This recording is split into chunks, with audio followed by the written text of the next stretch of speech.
Assalamualaikum warahmatullahi. Bismillahirrahmanirrahim. Alhamdulillahirabbil alamin. Nahmaduhu wa nasta'inuhu wa nastaghfiruh.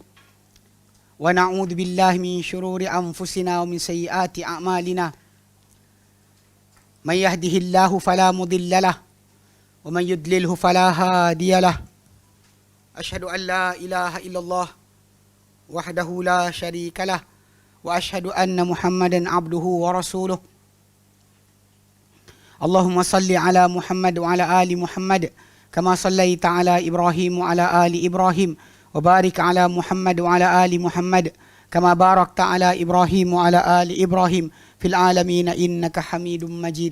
Rabbi shrah li sadri wa yassir li amri wahlul 'uqdatam min lisani yafqahu qawli, amma ba'. Alhamdulillah, kita bersyukur kepada Allah Subhanahu wa taala kerana dapat kita berkumpul lagi. InsyaAllah malam ni menyambung kelas pengajian kita berkenaan dengan fiqh muyassar, fiqh ringkas di bawah skop Quran dan Sunnah. Yang mana kita kali terakhir sampai dah, kita dah masuk dalam Kitabul Janaiz, dan kita nak habiskan sikit lagi berkaitan dengan jenazah. Last kali kita bincang itu kita ambil berkenaan dengan masalah kafan. Okey. So hari ini kita akan masuk kepada masalah persoalan yang keempat. Al-mas'alatul rabi'atu, persoalan keempat.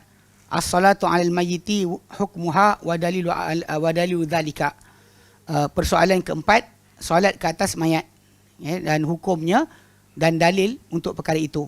Okay, apa hukum dia dan apa dalil untuk pelaksanaan solat jenazah.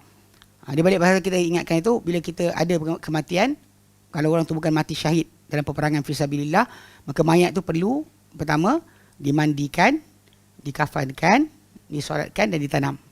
So dia punya tertib tu mesti dibuat. Baru ni ada orang kawan kita tanya soalan, bila ada mayat yang jumpai lepas daripada 10 bulan, kan?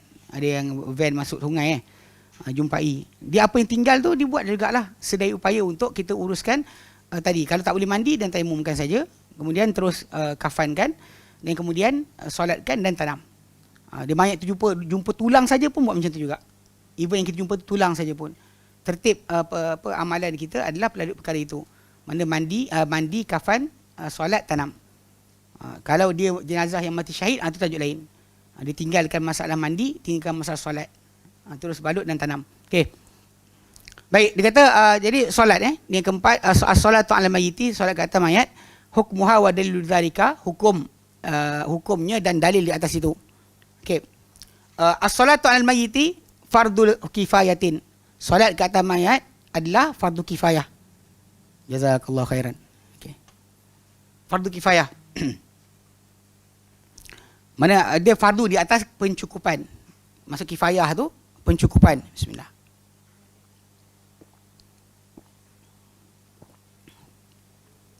Idza fa'alaha al-ba'du saqata al-ithmu 'anil baqin. Bila dilakukan ia oleh sebahagian, maka gugurlah dosa daripada yang baki. Itu fardu kifayah. Kalau fardu ain ni setiap orang kena buat. Fardu kifayah bila dilaksanakan, maka yang lain tak payah buat. Contoh macam azan. Dah ada orang azan, tak payahlah kita azan juga. Kan bila azan dikumandangkan satu perkampungan, satu tempat tu, maka automatik yang lain tak perlu dah buat. Yang seorang tu ada satu tempat, dia masih jemaah macam tu juga. Dari jemaah, yang lain tak payah buat jemaah baru. Okey. So sudut dia adalah masalah kifayah tu macam tu. Dan Islam ni ada fardu ain, ada fardu kifayah. Fardu ain ke atas setiap orang kena. Bukan dengan orang lain buat, dia tak payah. Macam contoh macam apa? Orang tu solat, saya tak solat, tak apalah. Dia bukan, dia atas individu. Adapun dalam masalah pelaksanaan apa undang-undang, syariah dan sebagainya, semua tu akan ada di atas fardu ain atau fardu kifayah lah. Bila ada orang yang buat, dia lain tak payah. Dia Islam Melayu.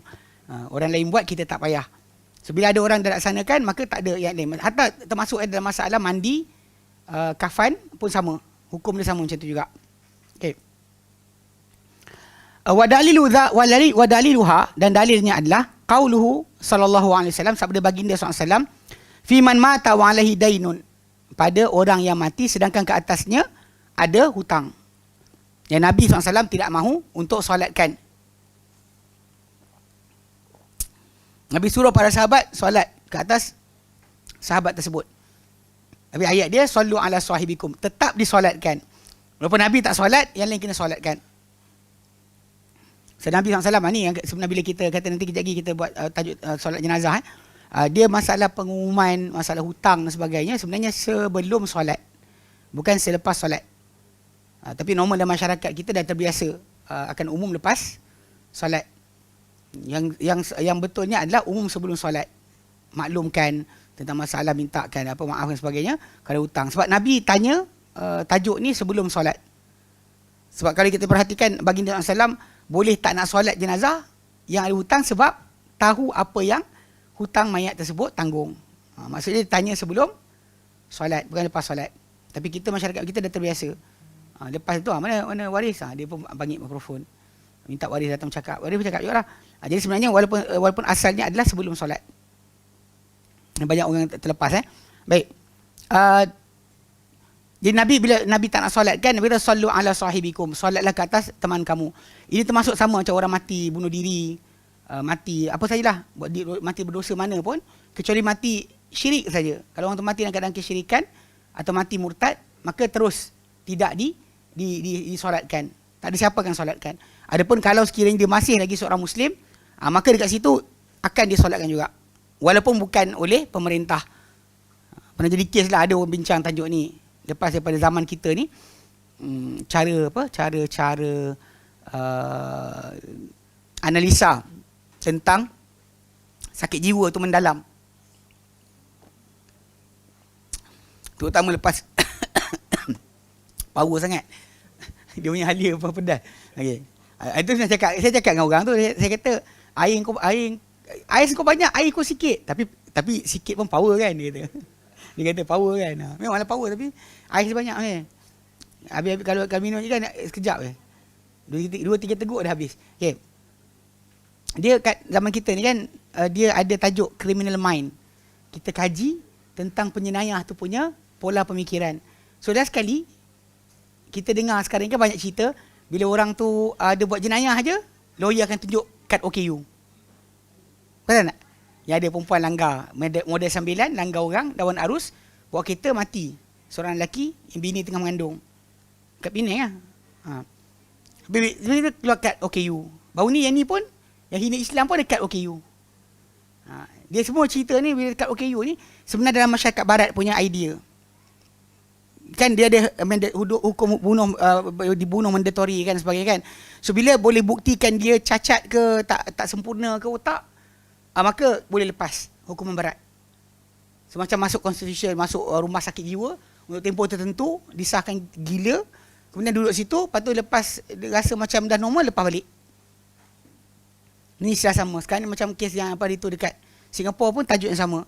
Bila ada rakyat Malaysia yang ditangkap mengedar dadah pun, diorang cuba buktikan yang lelaki ni IQ dia lemah, IQ dia rendah.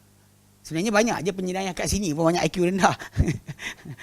bukan tunggu dekat Singapura bersepah. Tapi itu sebenarnya bukan alasan untuk lepaskan. Tapi dah banyak cerita yang tu yang kita dengar cerita yang orang kata dia sibuk tentang masalah jiwa, termasuk kes bunuh diri lah. Masuk kes bunuh diri macam berlaku pada zaman Nabi lah. Orang tu tak tahan dengan sakit. Macam Tufail bin Amr, bila dia punya teman kelar tangan, Nasrani Muslim, bunuh diri. Cuma dia diampunkan dengan sebab hijrah dia kepada Nabi SAW, diampunkan, menunjukkan bahawa dosa bunuh diri boleh diampunkan lagi.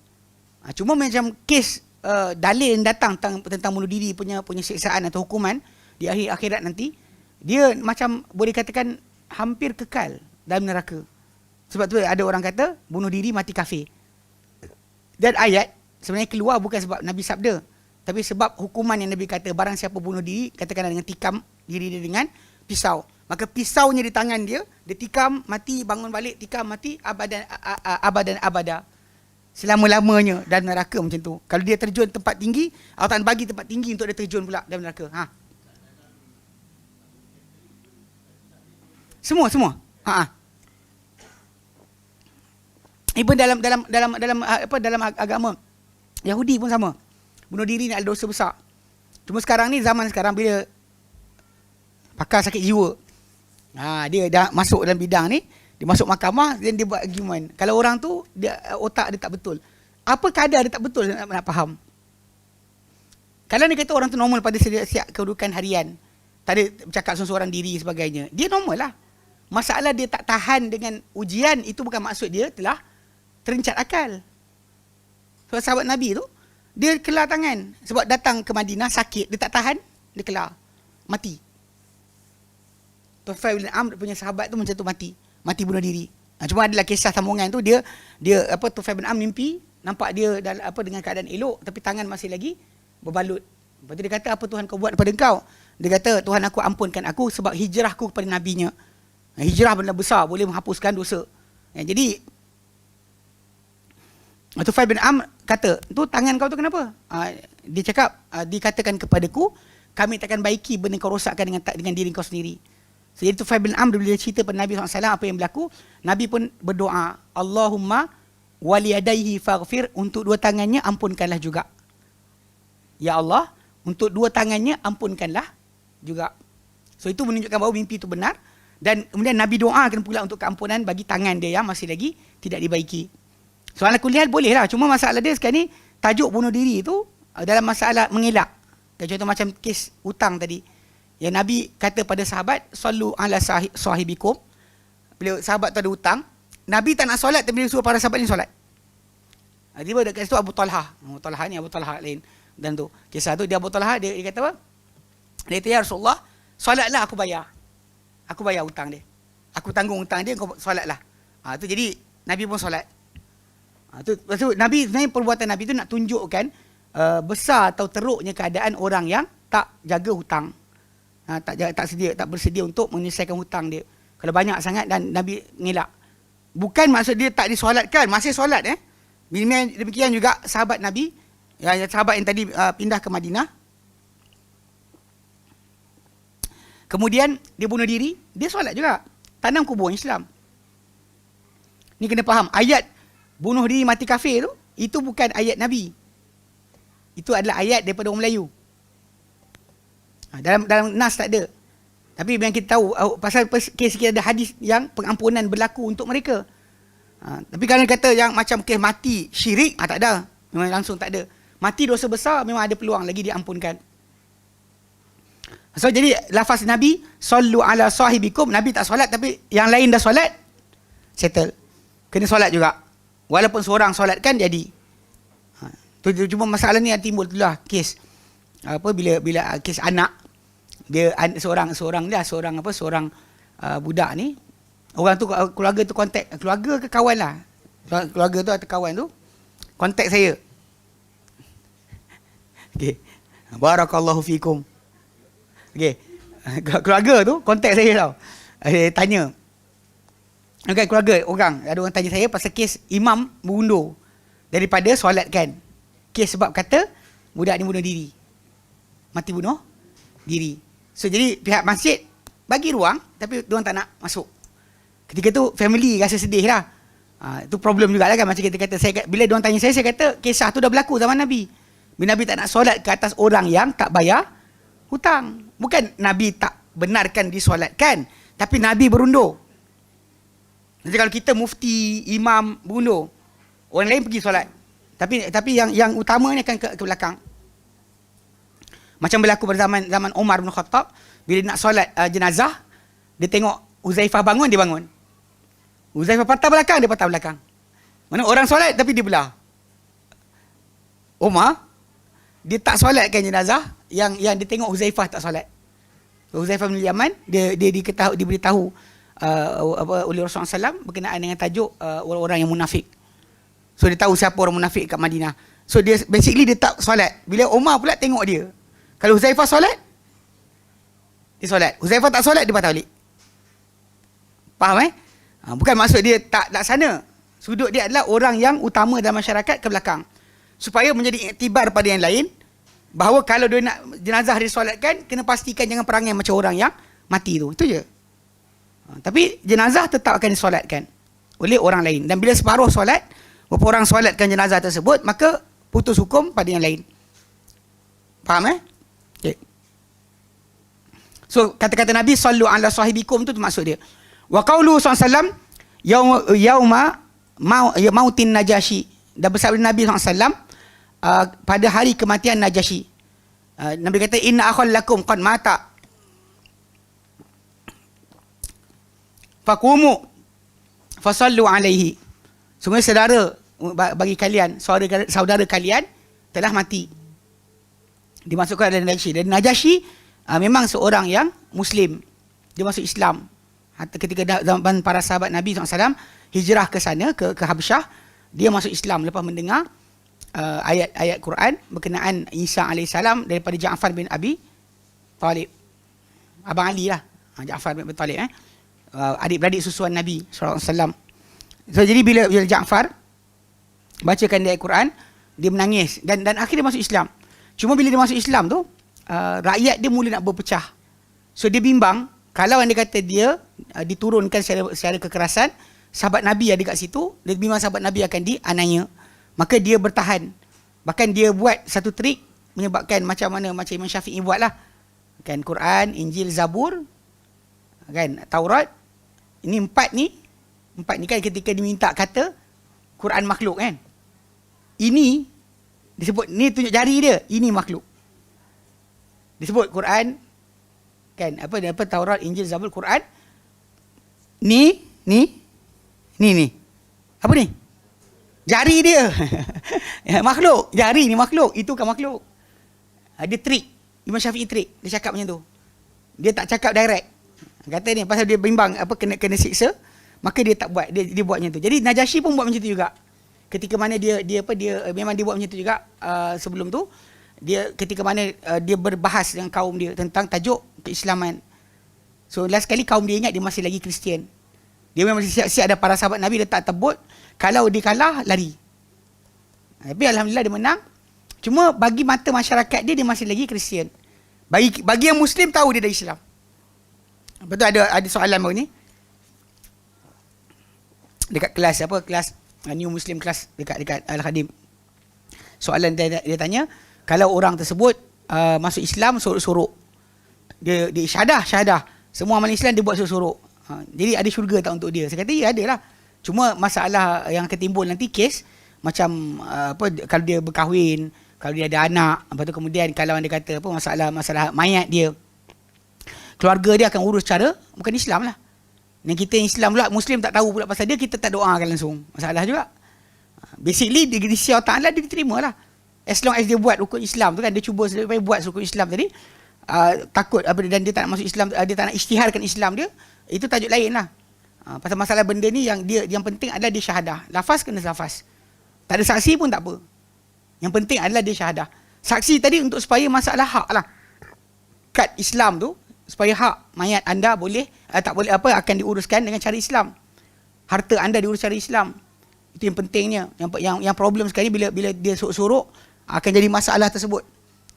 Jadi Najasyi menyentuhlah hukum. Saya kata tengok Najasyi kisah dia. Dan bila dia mati di Habsyah, Nabi SAW solat ke atas jenazah dia secara ghaib.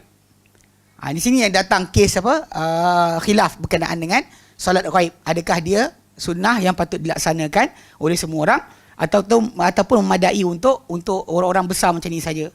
Syekh bin Baz rahimahullah dia tahqiq tajuk ni. Dia kata untuk orang-orang yang tertentu macam Najasyi yang berjasa pada Islam, banyak buat kebajikan pada Islam, maka patut dibuat untuk orang macam ni jenazah ghaib.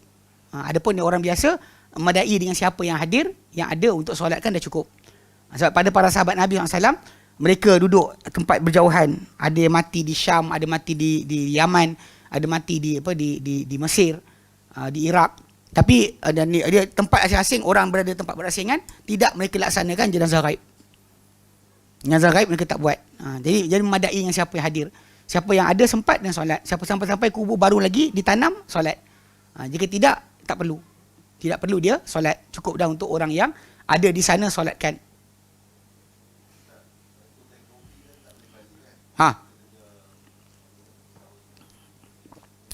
Jadi macam tu juga lah. Kes COVID dulu, siapa yang dah buat kat sana dah cukup untuk dia sebenarnya.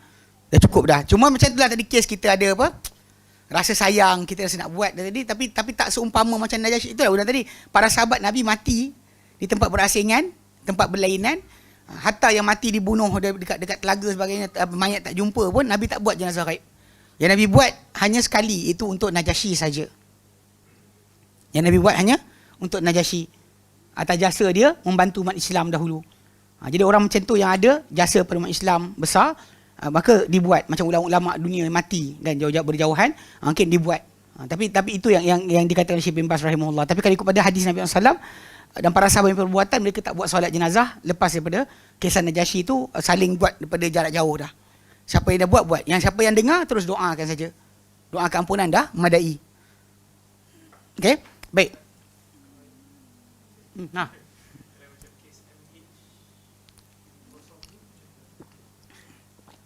MH370 tu memang dah mayat hancur, tak jumpa benda, dan kita buat jarak gaib lah. Buat gaib direct, memang tak ada siapa buat dah. Orang Australia tak buat, orang Malaysia kena buat. Saudara mara kena buat lah. Lepas pengisytiharan dia mati, maka kita buat lah. Selagi tak isytihar mati, tak boleh buat lah. Tajuk pengisytiharan mati tu benda tersebut boleh diisytiharkan oleh orang pihak berkuasa lah. Lepas pembuktian dan sebagainya berlaku, memang kita isytiharkan mati dan kita buat solat jenazah gaib. Adapun ketika mana tak pasti lagi, hilang, tak tahu pergi lari apa, duduk bertapa kat Gunung Jerai ke, kita pun ingat dia mati dah. Rupanya tak mati, ada kat Gunung Jerai tengah kan. Lepas tu kita pun buat senjata gaib dekat sini. Masalah juga. Rupanya kawan tu tengah atas bukit. Kan. Siap mandi goyang. So masalah sikit lah. Sebab tu kita perlu kepada autoriti, pihak berkuasa untuk isytiharkan. Lepas cari pencarian dan sebagainya. Dah ada seorang apa Mamat yang apa? Dari rentas desa. Kan? Apa benda tak? Nama acap orang panggil kan. Tahulah. Tempat dia lintas tu tak kena langgar dengan orang ke? Kan dia masuk dalam kebun kelapa sawit sebagainya. Bukan yang hutan betul semua. Dia kata mungkin ada orang terlanggar ke apa benda jadi, lepas tu campak mayat ke mana tak tahu. Tak jumpa, yang azan lah, yang golek-golek lah, panggil hantu semua tak edit. Tapi tajuk dia sebenarnya apa? Kadang-kadang benda macam ni Allah Ta'ala jadikan berlaku untuk rahmat dan juga iktibaran bagi orang ramai. Jangan percaya dengan bomoh. Semua klaim macam-macam, ada nampak itu semua setan. Tak ada benda pun. Tak ada jadi. Tapi bila jadi macam ni, kita bukan minta orang tu tak dijumpai. Tapi bila tak jumpa tu, dekat situ dah makin nyatanya pembohongan kumpulan tersebut. Dia kata kawan ni kat sini, rupanya tak ada dah. Akan datang balik, ada kan. Dia terang-terang kan Nabi kata, man ata arrafan au kahinan. Maksudnya datang pada arraf, tukang cari barang hilang. Atau kahin, tukang telik. Dan dalam Sahih Muslim, la tuqbal salatahu arba'ina yawma. Tak diterima solat dia 40 hari. Dan Sunan Abu Daud datang dengan faqad kafara bima nuzila ala Muhammadin. Dia telah kufur terhadap apa turun pada Muhammad. Tapi banyak orang buat lagi. Saya kenal beberapa orang tapi meninggal lah. 2-3 orang yang saya kenal. Dia cara dia buat tu sebenarnya depan saya sekali. Saya datang sebab lutut saya selio jatuh motor. Kan dah habis dah. Apa cakap ni? Okay. Baik. Itulah. Baik, jadi apa? Pergi tu kan. Tu dia Mamat 2 orang datang. Jumpa, "Cik, kaya punya barang hilang. Saya letak sini." Lepas tu dia pegang. Dia suruh kawan tu baring. Lepas tu dia tanya nama, tengok hari apa, tarikh lahir, bla bla bla. Lepas tu dia start cakap, "Tadi korang kat Tasik betul cik. Kat Tasik tu ada satu bilik kecil. Store. Kami kat situ lah tadi. Okey. Lepas tu ada lelaki yang tepi ke store tu siapa? Cik, dia cakap yang tu. Kawan ni pun start.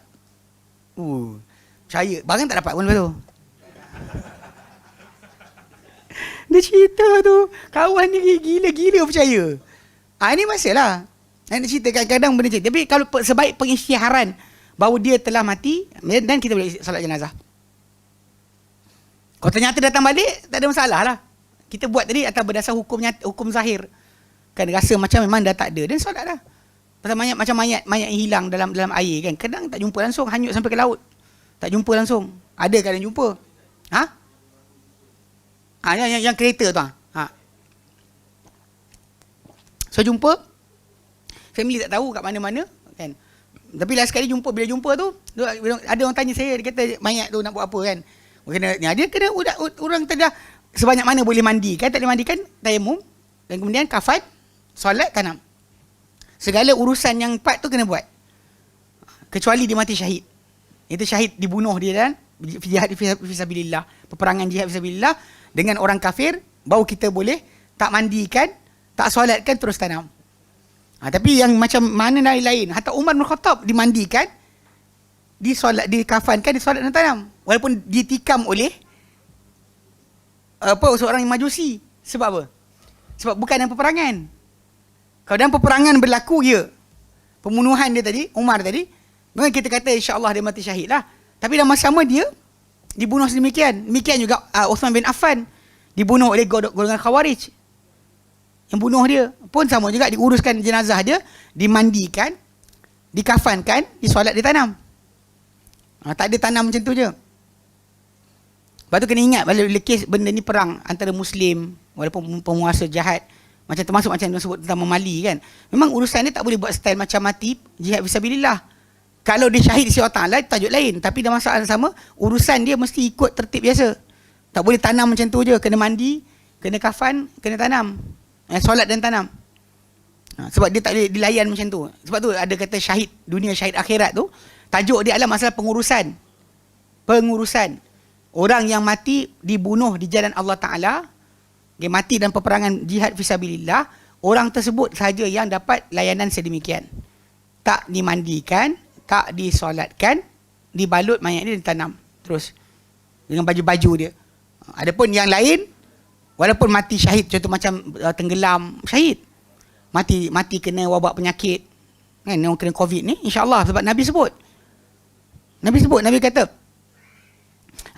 Nabi kata man ta'uduna syahida fikum, dalam Sahih Bukhari. Nabi kata, siapa kamu kira orang syahid di kalangan kamu? Para sahabat kata, ya Rasulullah, dia kata man qutila fi sabilillah fa syahid. Wallahu a'lam, tapi yang kami tahu, siapa dibunuh oleh Allah Ta'ala, maka dia lah mati syahid. Nabi kata, inna syuhada ummati idzan laqalil. Kalau macam tu kamu fikir, orang mati syahid umat aku sedikit. Lepas tu para sahabat kata, siapa mereka ya Rasulullah? Siapa yang kau maksudkan? Rasulullah kata, sebutlah, man qutila fi sabilillah fa syahid. Siapa dibunuh di jalan Allah Ta'ala, maka dia mati syahid. Duduk dalam peperangan fi sabilillah. Wa man mata fi sabilillah, dia mati dalam perjalanan fi sabilillah, nak pergi perang tapi syahid juga. Kemudian wa man mata fi taun, mati kerana wabak penyakit, syahid. Mata fil batni, mati penyakit dalam perut, syahid. Ada orang ini kaitkan apa dalam perut tu, apa dalam paru-paru ke organ dalaman, mati syahid. Kemudian mata ghariqa, mati tenggelam. Sahibul hadmi, orang mati kena himpap. Semua sebutan Nabi kata ini mati syahid. Cuma masalah urusan kita tetap mandi, kafan, solat, tanam. Kecuali yang nombor satu. Dia mati, dibunuh oleh Allah Ta'ala, tidak akan dimandikan, tak akan disolatkan, hanya terus ditanam. Urusan syahid, semua sekali. Kita insya-Allah syahid. Macam Umar bin Khattab dibunuh, syahid insya-Allah. Kan, Uthman bin Affan syahid insya-Allah. Kan. Balik pada asal, kerana apa? Kerana tajuk mereka ni tadi adalah dibunuh bukan dalam perang. Kalau tengah perang, macam Ali dibunuh oleh seorang Muslim, bukan orang kafir. Abdurrahman ibn Muljam. So kena tahu kisah ni. Baik, bukan dalam peperangan pun. Baik, dia kata apa? Okay, jadi saudara kamu mati, itu Najasyi lah, maka bangunlah, maka solatlah ke atasnya. Nabi suruh para sahabat solat ke atas jenazah Najasyi, ghaiban, secara ghaib. So macam tu, macam kes MH370 sebagainya, lepas diisytiharkan mati, maka kita boleh terus solat. Pengisytiharan tu penting. Kalau kita tak ada mayat dia nak mandi kan, dan hancur. Macam orang mati kena makan dia jerung ke, habis mati makan masuk sungai, buaya makan kan, tahu dah dia makan kan, solat je lah. Kalau dia balik tu tajuk lain lah, tapi solat je lah. Faham macam mana? Normally penguasa penempatan akan maklumkan. Biasa masjid, Jabatan Agama Islam akan take over. Maklumkan kita sekian, jenazah akan disolatkan. Kita yang mati tu akan dibuat di masjid sekian. Dia buatlah, keluarlah. Solat. Lepas diisytiharkan mati. Tapi biasanya penguasa yang akan buat urusan tadi. Kalau tidak, keluarga kita buat sendirilah. Yang pentingnya pengisytiharan mati tu dah berlaku. Tak ada pengisytiharan mati, maka tak boleh. Pasal pengisytiharan mati tu, dia menjadi sebab untuk harta warisan, harta faraid diwariskan. Pemindahan nama, milik nama, jabat tanah akan luluskan. Sebab kalau dia kata tak ada pengisytiharan mati, tak boleh buat. Pengisytiharan mati daripada kerajaan, boleh buat. Baik. So jenazah gaib tu macam tu baik. Pada Najasyi tu sebagai dalil dia. Cuma masalah tentang orang lain khilaf. Orang lain khilaf. Dalam mazhab Syafi'i memang diorang macam gesa dan juga galakkan boleh je. Tapi dalam masa sama sebahagian para ulama kata tak, dia tengok pada siapa yang kita nak solatkan. Orang yang kita sayang baik pun tak buat macam tu. Kita tak buat macam tu. Kita kata macam zaman Covid kan, tak boleh pergi. Pun tak macam tu. Doa kita dah memadai untuk dia. Sebab kalau orang tu kata, macam nak buat dia ni kan makin ramai solat kan lagi baik. Tapi kan orang mati Covid tu kan dah masuk dalam senarai syahid yang Nabi SAW sebutkan. So basically dia dah dapat jaminan lebih besar banding solat kita. Banding solat kita ke atas jenazah dia.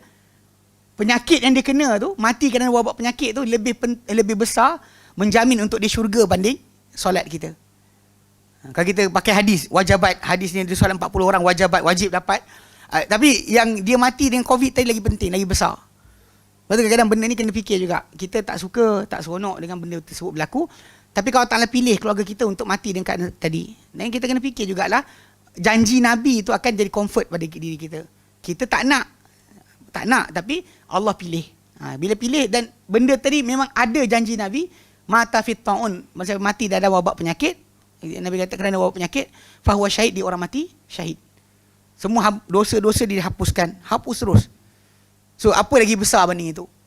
Apa lagi besar banding itu? Tapi jangan doakan pula, ya Allah bagilah bapa aku mati macam ni. Masalah juga kan. Dia bukan ikut kepada kisah apa? Abu Ubaidah bin Jarrah, dia minta, aku minta Allah Ta'ala kena keluarga aku. Dia pun dengan doa dengan ni. Jadi ketika wabak penyakit di Amwas berlaku, dia kata tidaklah ini kecuali apa Nabi kamu janji dah. Nabi kamu dah janji dah benda ni. Dan aku harap aku dapat habuan daripadanya. Dia doa hari ni, besok dia kena. Abu Ubaidah bin Jarrah. Muaz bin Jabal pun buat sama, doa juga. Kena juga. Mula anak dia mati, kemudian dia mati. Amr bin As dia datang, dihalau orang daripada bandar. Suruh duduk dekat bukit-bukit. Asingkan diri. Sebab dia kata penyakit ni macam api. Kalau macam bila kayu dekat-dekat, dia akan terbakar semua.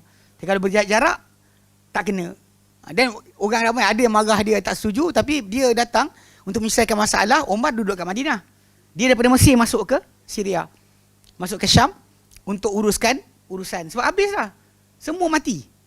Bahkan banyak di kalangan para sahabat yang besar-besar mati ketika tu. 20 ke 30 ribu orang mati. Tapi nak ceritakan apa penyelesaian tu datang kemudian. Kuliah yang para sahabat mati, dia kata aku harap aku dapat sebahagian daripada ini. Ni pelik sikit lah. Kita tak ada doa, ya Allah bagilah aku Covid. Mana ada minta macam tu kan. Tapi dia orang minta. Sebab dia kata ini mati syahid kot. Free kot. Dia kata ada kefahaman sedemikian. Wallahu a'lam. Okay. Dia dari segi keampunan dosa je sama. Cuma kita urus tu lain. Dan juga kedua masalah berada dalam rohnya akan berada di burung yang hijau, itu untuk orang mati dibunuh je. Adapun keampunan dosa dihapuskan, boleh kata serupa. Sebab Nabi kata kalau macam tu orang mati syahid umatku adalah sedikit. Ya, betul. Cuma kes-kes hutang masih agak sangkut lah. Orang mati dibunuh pun sangkut buat hutang. Hutang kena. Orang mati dibunuh di jalan Allah Ta'ala pun hutang masih tertahan. Itu kena jaga-jaga sikit. Hutang tu tengok-tengok balik dengan manusia. Okay? Baik. Al-mas'alatul khamisatu, persoalan yang kelima. Syurutus salati 'alal mayyiti wa arkanuha wa sunaniha. Syarat-syarat syurutus salati 'alal mayyiti wa arkanuha wa sunanuha. Syarat-syarat solat ke atas mayat, rukun-rukunnya dan juga sunnah-sunnahnya. Pertama, syurutuha, syarat-syaratnya. Wa syurutuha kal ati. Syarat-syarat solat jenazah ni ada seperti berikut. Solat ke atas mayat ada berikut. Pertama, an-niyatu, niat. Syarat sah dia niat. Kita niat nak solat, maka satu pertama. Kemudian wat taklif. Kena balik berakal. Baby tak buat, orang gila tak suruh. Tak ada Wastiqbalul kiblati, menghadap kiblat. Wasitrul aurati, dan juga menutup akan aurat. Wasitrul aurati. Wajtinabin najasati, menjauhi akan najis. Kenapa? Li'annaha minas salawat, kerana dia termasuk dalam solat. So tak boleh. Apa syarat solat kena buat juga. Okay? Termasuk juga berkenaan dengan taharah. Okay, betul lah. Betul. Bawah yang disebut. Dia kata, okay, kerana dia daripada solat, walaupun dia tak rukuk dan sujud, dinamakan solat. So, bila solat, syarat sah solat tu kena ada. Cuma tak ada masuk waktu, tak adalah. Kan? Dia menghadap kiblat tu dia ada. Kemudian dia kata, wahdurul mayyiti, hadir mayat. Mayat tu kena hadir. Dia kata, baina yaday musalli, idza kana bil baladi. Jika dia di negeri tersebut, maka mayat tu mesti ada depan dia. Contoh macam kita duduk sini, dekat PJ, mayat tu dekat setapak. Kena ada depan kita lah. Sepatutnya. Mungkin yang kes yang apa, jarak pula kan. Tajuk yang mesti berlaku, jarak. Macam jarak. Dia ada kata kalau anda kata jarak tak perlu musafir, maka tajuk lain. Kalau kena musafir, dia kata tak apa. Itu yang kes yang apa, jarak masalah solat ghaib tu. Cuma kalau tidak, jenazah mesti di hadapan. Okey, ingkan nabil baladi. Kemudian wa islamul musalli wal musalla alaih. Islamnya orang yang solat dan orang yang solat ke atasnya. Kalau dia tak Islam, maka tak boleh. Ni kita kata, cuma macam kita sering berlaku lah masalah yang kita ulang, kita sebut bila kes macam dulu apa Kasim Ahmad kan, dengan dia punya statement, dia punya argument, dia punya apa kenyataan dia menolak akan ajaran Muhammad sallallahu alaihi wasallam, menolak akan contoh macam haji dalam bulan haji Zulhijjah, berlaku rempuhan dekat Mina bila apa orang-orang Syiah Iran patah balik dekat tempat melontar, berlaku pertembungan, mati banyak. Jadi ketika itu Kasim Ahmad pun keluarkan statement dia berbunyi, kenapa semua nak kena bukan bulan Hijrah, kenapa tak asing-asingkan haji ni? Macam orang Malaysia atau Asia bulan sekian, orang sekian bulan sekian. Padahal dia ni kelakar geng-geng Quraniun yang bangang ni. Dia mengaku di Quran ni. Tapi dalam Quran sebut Al-Hajju Ashhurum Ma'lumat. Haji itu bulan-bulan tertentu. Ayat 197 surah Al-Baqarah. Al-Hajju Ashhurum Ma'lumat. Dia punya bebel kan, dia cakap-cakap, dia tak fikir langsung. Rasa nak kan, geram je. Tak banyak orang geng Quran ni kan. Dia bercakap tu kan, dia yalah, pertama dia memang tak belajar Quran pun. Tak belajar Quran pun. Dengan tu apa Jemaah Quran Malaysia ke, geng anti hadis ke, dia tak belajar Quran betul pun.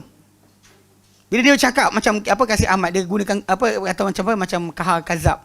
Dia gunakan geng-geng dia sebut. Dia kata apa? Kahar ni Rasul. Muhammad tu penutup Nabi.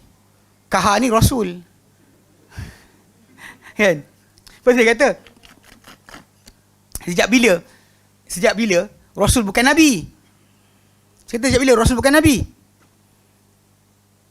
So kalau kita lihat dalam Quran Karim kan,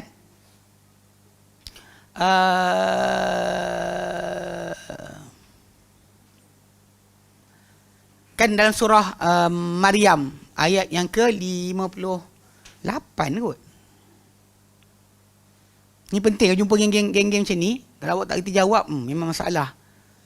Bukanlah nanti awak tergagap, awak pun rasa macam awak salah. Sebenarnya tak betul pun, awak tak betul. Cuma kadang-kadang kita macam ni, kita jarang terdedah dengan argument diorang, apa diorang cakap sebagainya.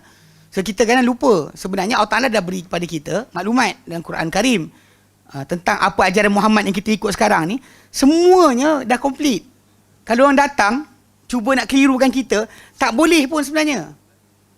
Contoh dalam surah Maryam rasa 58. Nanti saya cek. Allah Ta'ala nyatakan ulaika alladzina an'amallahu alaihim min dzurriyyati Adam wa mimman hamalna ma'nuh wa min dzurriyyati Ibrahim wa Israil mimman hadaina wa ijtabaina. Okey. Dia macam ni, waktu saya argue tu saya kata ni ayat 58. Betul 58 je. Betul 58 kan? Betul lah. Okey, ni. Dia kata apa? Sejak bila seorang rasul bukan nabi? Sebab saya kata daripada mula awal ayat surah Maryam ni kan ada sebutan berkenaan Zakaria, Yahya. Kisah Zakaria. Kemudian Maryam lahirkan Isa lah alaihissalam. Kemudian kisah Ibrahim. Dengan sebut Musa, sebut Harun, dengan sebut Ismail.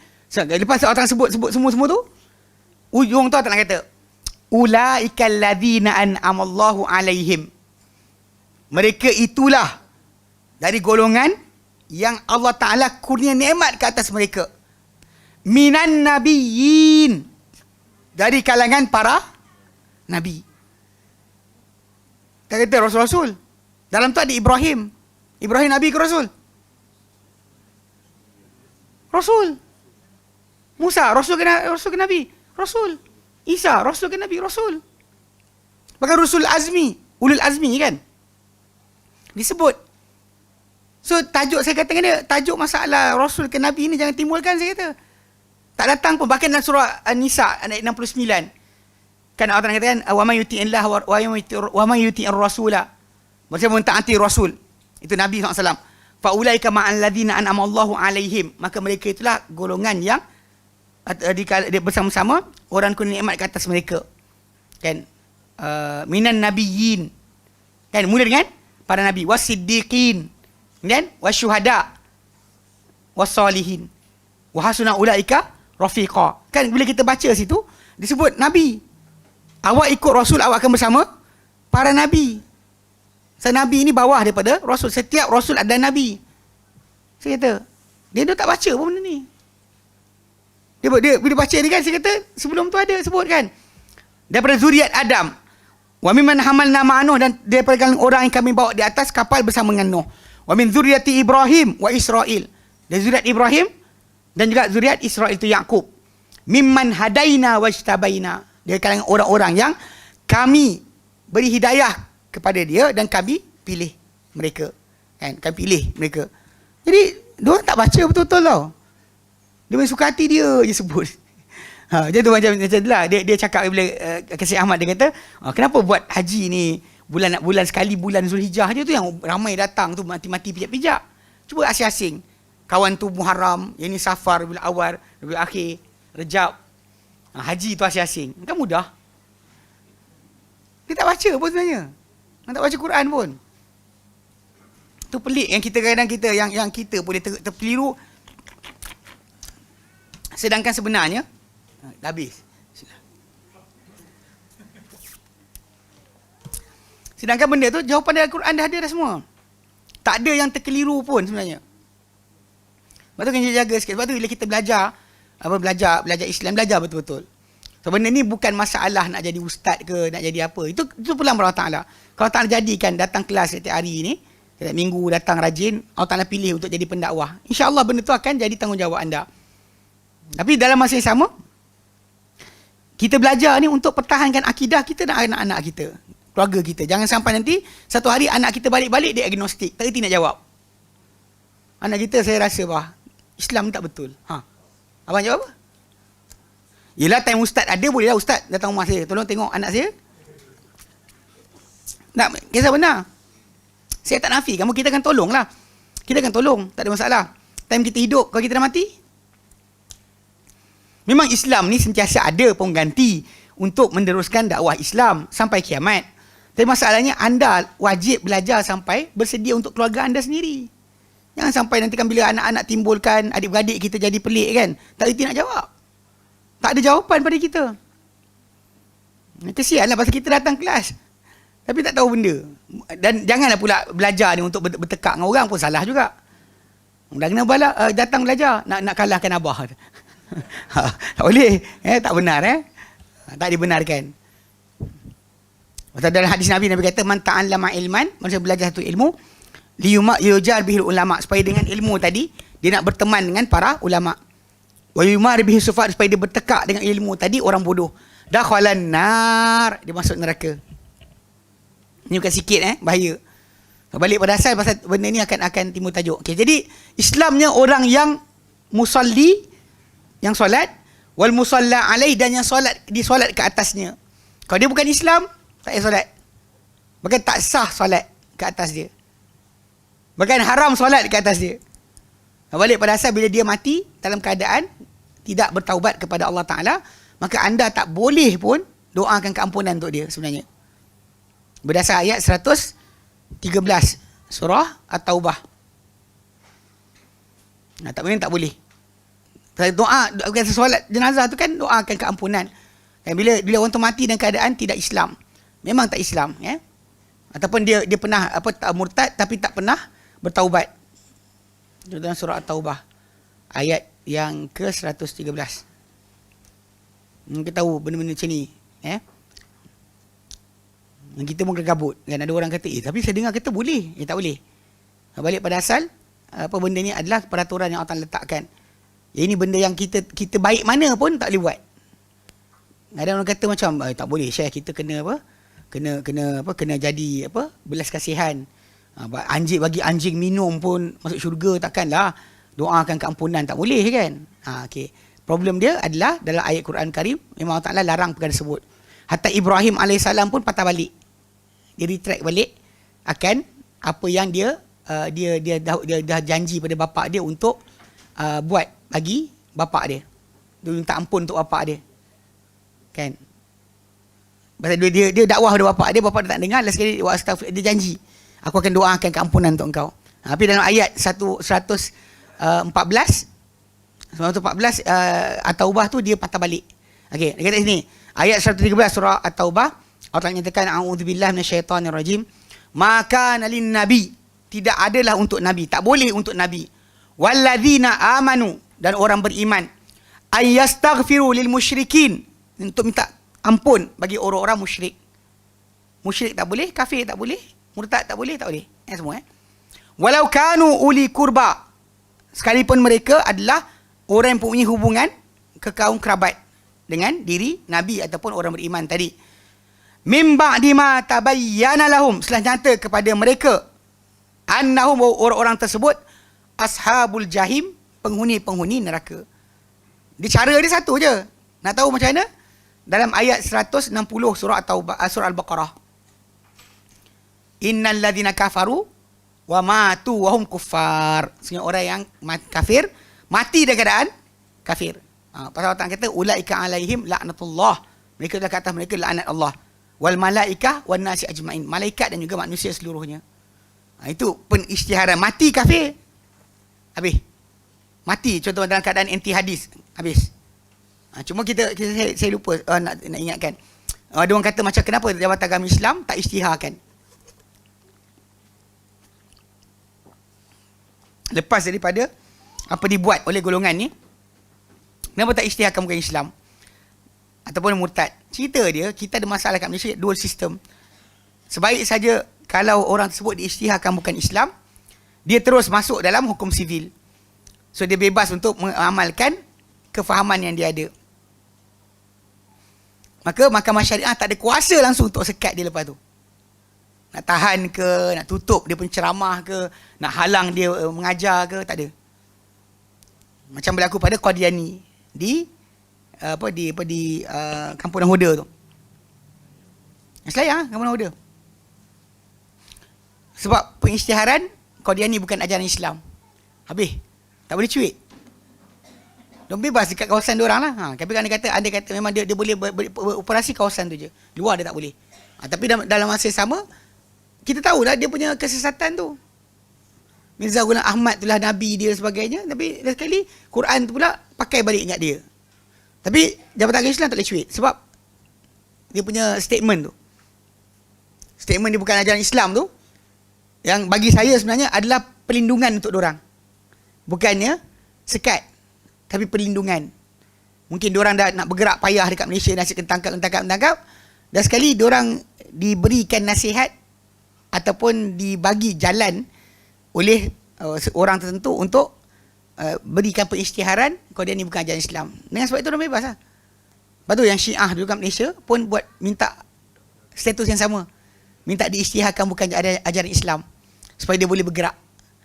Dekat Malaysia pasal dual system ni jaga.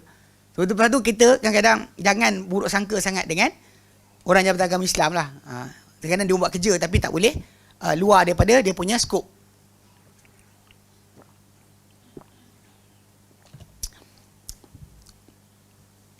Manis pula. Okey. Siapa nak baca tentang Ibrahim punya kisah tarik balik doa dia, baca ayat 114. Dan dia boleh tengok situ. Baik. So syarat dia kena Muslim yang solat, jenazah pun Muslim juga. Dan kata kedua, Ayat seterusnya adalah wa taharatuhuma. Sucinya kedua-dua, yakni jenazah tersebut dan juga apa? Orang yang solat atas jenazah tadi. Lepas tu kena ambil wuduk. Jadi pendapat yang syaz, yang janggal di kalangan para ulama adalah bila ada yang mengatakan bahawa solat jenazah tak perlu wuduk kerana dia bukan solat seperti yang lain. Tapi umum pada lafaz memang kena wuduk lah. Arahan wuduk tu adalah sama. Dia kata kalau tak boleh walau biturabin li'udhrin, sekalipun taharah tadi dilaksanakan dengan debu tanah sahaja, ini dengan tayamum kerana keuzuran. Macam mayat tu dah hancur, kalau kita siram air berterabur daging dia, dan kita ambil debu tanah dan tepuk kat muka, tepuk dekat tangan, dah habis. Sekalipun itu je. Kalau kita macam tu juga. Kedua, arkanuha, rukun-rukun solat jenazah. Wa arkanuha kal'ati, dan rukunnya adalah seperti berikut. Pertama dia kata al-qiyamu min qadirin ala fi fardiha. Dia kata berdiri berdiri daripada orang yang mampu, perbuatan berdiri daripada orang yang mampu dalam pelaksanaan solat.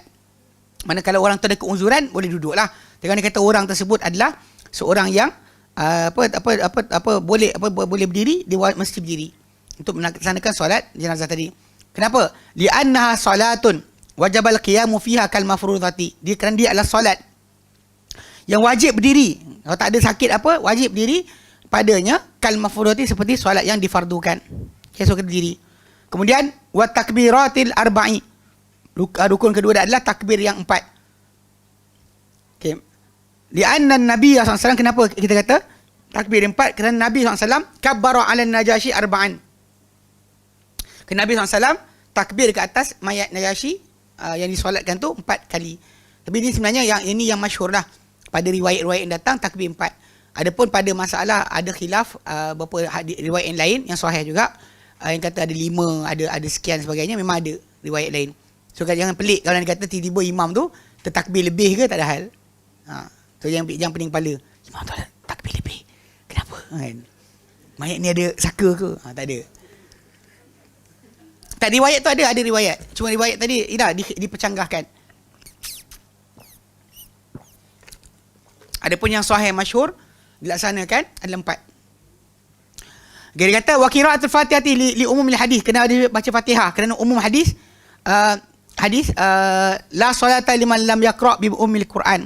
Tidak ada solat bagi siapa tak membaca dengan ummul Quran. Tapi sebenarnya pernah perbuatan Ibnu Abbas.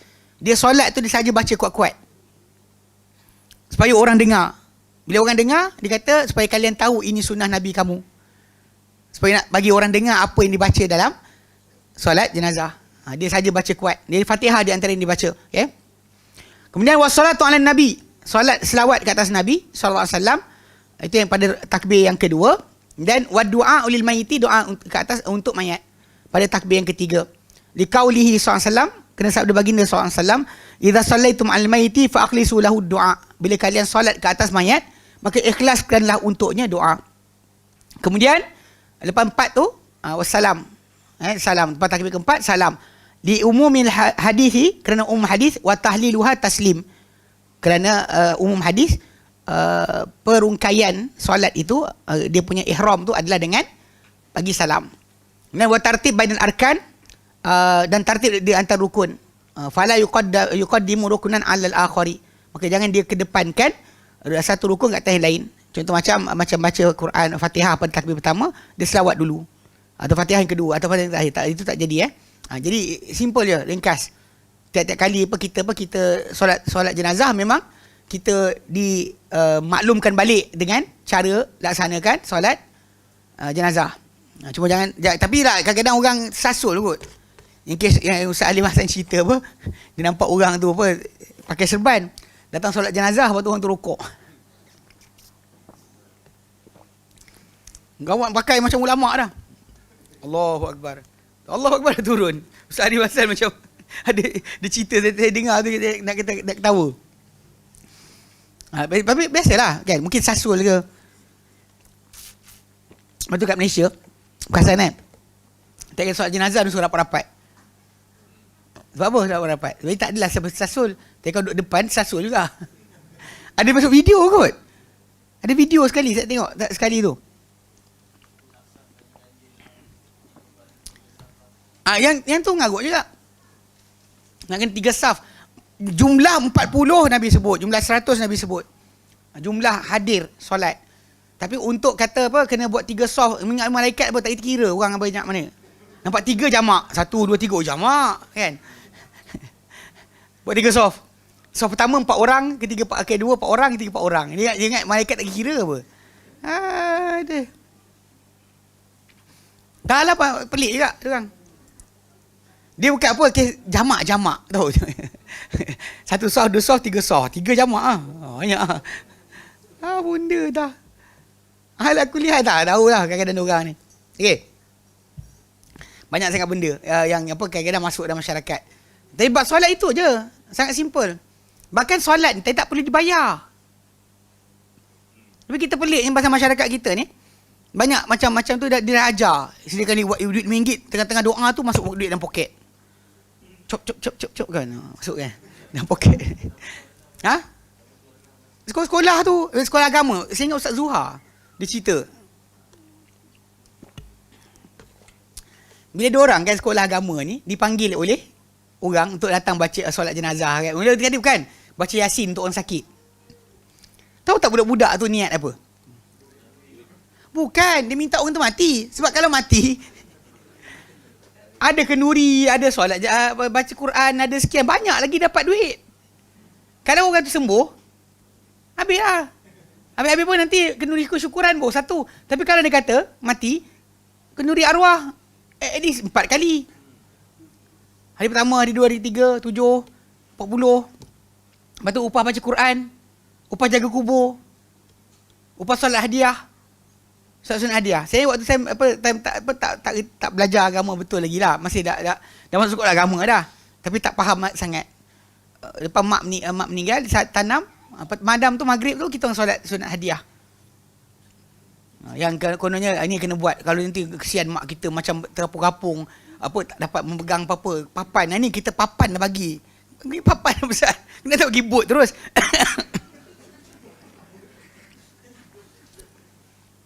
Bagi papan, orang tengah lemas kau campak papan. Awak ada bot. Awak campak papan kat dia. Oh gila ke? Lepas tu mak kita pula kenapa kita tak turun terjun sekali? Tolong. Buatlah kita. Kan jejeh air mata. Buat bid'ah tu air mata menjejeh. Serius kan? Kenapa tak sayang mak? Kan? Tapi benda tersebut bila kita perhatikan baliklah, haula wala quwwata illa billah. Kan macam mana kita selamatkan mak kita dengan jalan bukan Nabi ajar? Kalau Nabi ajar yalah. Nabi tak ajar kita macam tapi orang kata, orang tu Nabi ke? Benda akal baik apa salahnya? Bukan baik apa salahnya, bukan tu apa setan anjing semua sekali masuk dalam agama kita. Kalau baik apa salahnya? Pelik jugalah. Tapi benda tadi macam banyak tambahan lah. Tak cukup dah. Tak cukup lagi. Belum lagi buat fidyah solat. Fidyah puasa kita faham. Fidyah solat. Pergi dekat Haus Padan, ada seorang guru tarikat. Ni kira saudara bakat bapak saudara kepada bapak saya rahimahullah. Kita orang pergi berhenti beli beras. Van Light Ace tu punya berat beras tu kan. Sampai tercongak macam tu. Saya tukang angkat beras tu letak dekat masuk dekat dalam pondok. Lepas tu letak atas macam buaian kayu. Kemudian dia panggil lah 3-4 orang anak murid dia. Dia pun kata, dia start pagilah. Inilah fidyah solat, sebut nama mak saya. Sekian-sekian untuk sekian-sekian hari aku serah pada engkau. Lepas tu kau tu ambil. Saya bagi balik Tok Guru. Bagi Tok Guru balik. Dia tolak tarik. Dia kali lah berapa kali untuk sepanjang hidup. Kalau mati umur 55 tahun tolak. Kalau perempuan dia anggap macam 9 tahun dah balik kan. Tolak 9. Solat 9 jadi apa? 45 tahun? Apa? 46. Dia 46 kan. 55 tahun 46. So 46 tahun punya solat. Tolak tarik. Kemudian inilah sekian. Habis-habis nanti dia bagilah sama rata. Tok Guru ni ambil, dia ambil. Tak bagi kat miskin pun. Habis banyak lah nak cerita kan. Banyak beras tu. Pasal kat van tu gitu Saya tukang angkat. Kita tunggu kat luar. Tunggu orang buat urusan dalam tu. Saya ingat tak. Macam-macam benda buat. Dia yang cik makan je sebenarnya. Kawan-kawan ni kita pun percaya buat lah pergi hantar. Allahualam kan. Ini benda-benda yang panggil apa. Macam tak cukup dah sunnah Nabi tu. Menyelamatkan orang mati tak cukup dah. Kena Tok Guru punya ajaran tambahan baru mayat selamat. Ni benda ghaibi. Benda tentang selamatkan mayat ni ghaib. Macam mana awak boleh buat benda yang tak ada kat situ? Pelik kan? Tahu kenapa? Macam semalam lah cerita kan. Cerita apa, dengar apa? Mayat mendengar kata-kata tu kan. Mayat mendengar. Tak ada orang tak datang malam. Kan soalan semalam kan? Soalan kubur. Dia kata boleh dengar kan. So asal tak boleh minta lebih. Dan Nabi pula sendiri, bukannya dia pergi selamat kat sahabat dia. Dia suruh orang atas ni doa. Dia boleh cakap je. Jawab. Kan? Kau dah dengar? Asal sibuk suruh doakan doa. Salu li sahibukum hadha tathbit. Minta untuk teman kamu ni pengukuhan. Fa innahu yus'alul an. Dia sedang tanya sekarang. Itu yang bantuan Nabi boleh bagi. Tak ada bantuan lebih. Cuma melainkan Tok Guru tarikat lah. Pejam mata dengan makrifat yang dia ada terjun dalam lubang tu.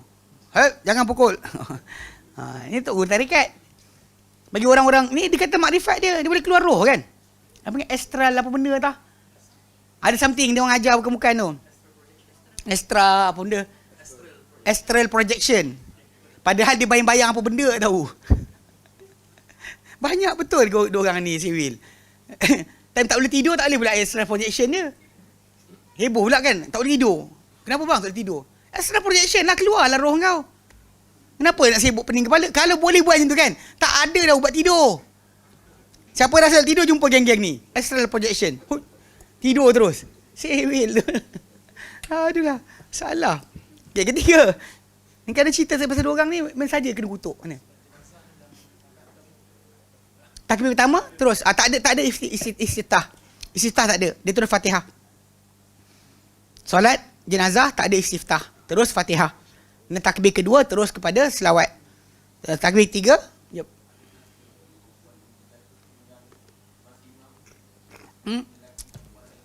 Ya ada nas. Nas tu tadi macam masalah untuk berdiri tengah tu kerana perempuan punya dada dan sebagainya lah. Cuma zaman sekarang kan saya kata bila kapan tu macam kapas banyak, tak nampak dah. Nampak macam batang peluk je. Fluffy. Sedap dipeluk.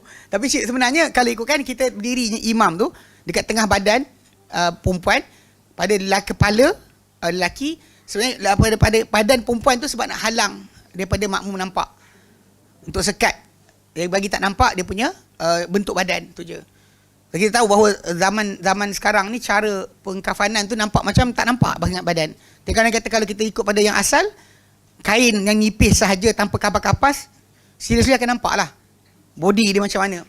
So untuk mengelakkan dilihat badan tersebut. Nanti kita akan baca nanti kejap lagi. Kalau depan sikit kalau dia ada. Ikutkan itu baik.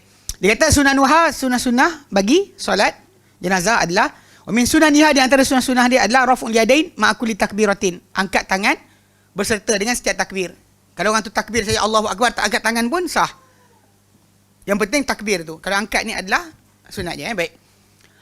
Wal isti'adatu qabla al-qiraati. Isti'adah sebelum baca pembacaan. Okay, isti'adah sebelum baca Quran. Wa yad'u li nafsihi wa lil muslimin. Hendak doa untuk diri dia dan untuk umat Islam yang lain. Wal israru bil qiraati, dan perlahan atau perlahan suara dalam pembacaan. Tidak baca kuat-kuat. Cuma yang saya sebutkan ada satu riwayat yang Ibnu Abbas saja baca kuat untuk orang dengar apa benda Nabi SAW bacakan. Okay, jadi dia saja. Dia kata dia baca ni untuk tunjuk korang apa itu sunnah Nabi SAW. Baik. Al-Mas'atu Sadisatu, persoalan yang ke-6. Waktu salati anil mayyiti wa fadliha wa fadluha wa kaifiyatuha. Waktu solat ke atas mayat, kelebihannya dan caranya. Okey, baik. Pertama, waktu solat ke atas mayat. Waktu solat anil mayyiti yabda'u ba'da taghsilihi wa takfinihi wa tajhizihi. Okey. Dia kata waktu solat jenazah, waktu solat ke atas mayat ni bermula sesudah daripada pemandiannya, Dan pengkafanannya serta penyiapan. Dah siap-siap ikat dan sebagainya. Dah siap sebelum kali balut. Itu dah mula dah. Bermula waktu, boleh solat. Ni yang saya sebut tadi, kalau perempuan pergi ziarah jenazah, orang meninggal, tolong siap-siap untuk solat. Bakalan dia kata awak tak dan ikut ke masjid, awak boleh solat sebaik saja jenazah tu dah siap kafan, awak boleh mula dulu kat situ, kat rumah. Itu banyak berlaku. Kadang orang perempuan dia cakap, buat apa tak tahu. Kan? Lepas tu, bila tengok mayat, mulut tukang kami. Apa dia baca tak tahu. Saya faham lah, memang saya tahu, tak tahu nak cakap apa ke, entah benda doa dia baca, Allah. Tapi yang pentingnya lepas jenazah dah siap di kafan, solat lah. Jaga awak nak pergi ke masjid tak sempat. Kan, awak nak keluar-keluar lagi lah, inilah benda lah, telekung tak ada lah. Kan? Nak ambil wuduk payah lah. Dah mula-mula pergi tu dah tak tahu, tak siap dah. Dia bukan, kadang-kadang ada orang perempuan juga marah, dia kata, mudah lah lelaki. Bukan macam kita orang nak tutup ni, tutup tu. Tutup tu pasal awak pakai yang jenis pelik-pelik. Kalau terpakai tak pelik, mudah je. Faham tak? Yang jenis kalau tu kena ukur dengan pemaris. Tu. Dia gelak, jangan gelak. Okay. Dia cara pakai tudung tu pun, kalau yang biasa, okey je. Yang lilit tak tahu, pusing tak jadi. Pusing balik, depan dua tu tak jadi. Jangan pakai yang rumit lah, pakai yang mudah. Cuba pakai yang mudah untuk anda buat ibadah dengannya. Kan? Kalau orang kata terbatal wuduk, nak ambil wuduk pun mudah. Cuba fikirnya tu. Yang problem kita sekarang adalah banyak kadang-kadang perempuan pakai dia pakai complicated, tudung pelik-pelik. Kadang-kadang 3 helai tudung tu. Tudung satu, yang gini gitu, yang gini gitu, yang gini gitu. Keluar sini, yang manik sini, lepas tu ada janggut pula. Tahulah. Macam-macam benda. Cuba pakai, jangan rumit sangat. Betul, tahu. Suka benda cantik, tapi terlampau nak cantikkan jadi pelik. Tahu tak? Tahulah. Tahu kan, ni pun nak sungguh tayang pun kat suami. Sepatutnya. Yang luar ni, kalau keluar tak payah elok-elok sangat pun. Dan pasal bukan kerja awak nak melawar dekat luar. Faham tak? Bahkan menarik perhatian orang di luar tu salah. Jadi waktu time macam pergi ziarah jenazah kan, ziarah jenazah, siap-siapkan diri untuk solat. Pakai benda yang proper untuk solat. Supaya kalau sempat kita pergi solat kat masjid. Macam hari tu ada kita pergi dekat ni kan. Dekat Filda apa saya sebut tu? Napai kan? Gua Napai. Saya kata last sekali yang solat daripada perempuan yang ada 3 orang je. Isteri saya dalam rumah perempuan seorang tak solat. Tak datang solat. Yang dalam eddahnya seorang je. Itu isteri kepada Pak Ngah tu. Yang lain tak ada pun. Tak tahu lah cuti ke, wallahualam kan. Sinkronis cuti ramai. Tapi tak tahu, setahu saya. Korang jangan gelak. Dia ni saya jangan gelak. Nanti kan dia tak gelak tak apa. Dia serius. Jadi kalau anda kata kat rumah tu jenazah tu lama dah dikafan kan tau. Dah rumah tu saya nampak ramai perempuan. Yang lelaki kat luar duduk tunggu van jenazah datang untuk ambil. Kita tunggu tau. Jadi bila dalam rumah tadi kan, yang tu dia orang pun ramai perempuan ni. Dah boleh solat dah jenazah tapi dia tak buat. Nak solat pasal lagi pergi masjid, last kali isi saya kata 3 orang je datang. Menantu tak ada sekian. Jadi time lain menantu tu sampai masuk masjid, kalau masuk dia tak cuti lah. Dan tak rasa pun penting untuk solat jenazah tadi. Ya, ini belum lagi yang kes apa, kes imam tu takbir raya tu. Depan jenazah. Allahu Akbar. Ayo macam tahulah. Ujung apa ni. Tapi dalam Kedah. Kalau dalam Perlis macam tu kita boleh nak adu kan, tangkap video lah. Gambar Pak Imam kan. Apa takbir raya. Astagfirullahalazim. Baik. Okay, dia kata macam tu okay. In kana hadiran, jika mayat tu hadir. Abulu khabari wafatihi in kana ghaiba, atau sampai berita wafatnya jika dia ghaib. Cuma setengah-setengah orang, para ulama kata kita dapat khabar mati saja ke, atau dapat khabar orang tersebut dah selesai diuruskan, paling kurang telah dimandikan, baru kita start boleh jenazah ghaib. Kan kata belum lagi, dan setakat berita dia mati, kita tanya jenazah diuruskan pukul berapa. Itu lebih tepat lah. Selepas dah diuruskan, baru kita solat jenazah ghaib, kalau perlu jenazah ghaib. Baik. Kedua, fadluha, kelebihan solat jenazah. Qala sallallahu alaihi wasallam, bersabda Nabi SAW, man syahidal janazata hatta yusalla alaiha falahu qirat. Barang siapa yang menghadiri jenazah, hadir pada satu jenazah sampai ia disolatkan, falahu qirat, untuk dia 1 qirat. Wa man syahidaha, siapa hadir dengan jenazah tu, hatta tudfana falahu qiratan, maka untuk dia ada 2 qirat. Qila umal qiratan, dikata pada Nabi SAW atau riwayat datang ditanya pada Abu Hurairah anhu, apakah 2 qirat itu? Qala, Nabi SAW bersabda, mislul jabalain azimain, seumpama 2 gunung yang besar. So menghadiri jenazah ni ada pahala yang tersendiri. Walaupun bukan saudara mara kita, walaupun bukan anak beranak kita, walaupun bukan kawan kita pun, bila dengar ada jenazah nak disolatkan atau ditanam, kalau kita ada masa daripada duduk rumah tengok drama dan sebagainya, pergilah hadir jenazah tadi. Kan, sampai kalau boleh sampai ditanam, tanam. Bukan keluarga kita pun, tapi tak ada masalah, hadir sampai ditanamkan.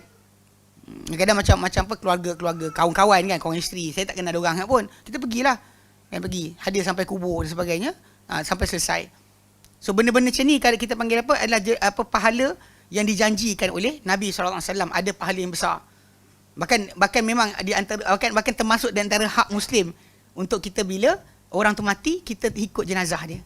Sepatutnya kita ada sikit, kita panggil apa, duduk kat situ.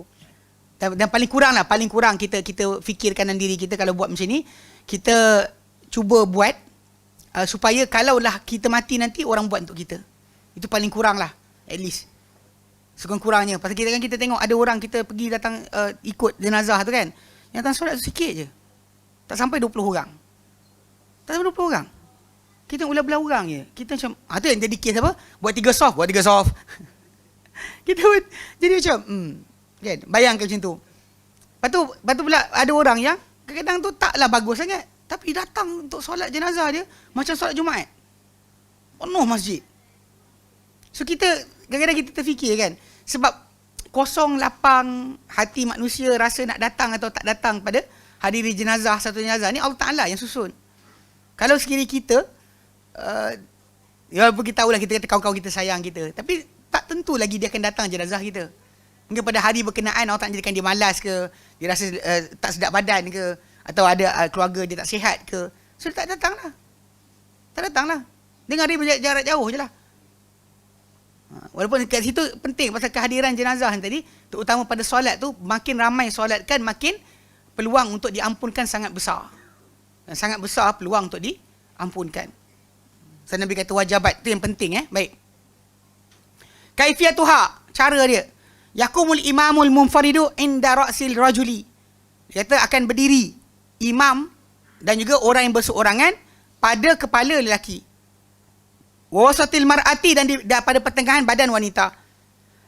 Li thubuti dhalika min fi'lihi sallallahu alaihi wasallam, kerana sabit itu dari perbuatan baginda sallallahu alaihi wasallam fi ma rawahu anhu Anas, pada apa diriwayatkan ia daripada baginda oleh Anas bin Malik radhiyallahu anhu. Ya, tengok kat bawah tu dia footnote, dia tuan kaki. Dikeluarkan oleh Abu Daud, Tirmizi, Ibnu Majah. Okey. Ada riwayat hadis dia nak tengok balik, ada nombor kat bawah tu. Check balik.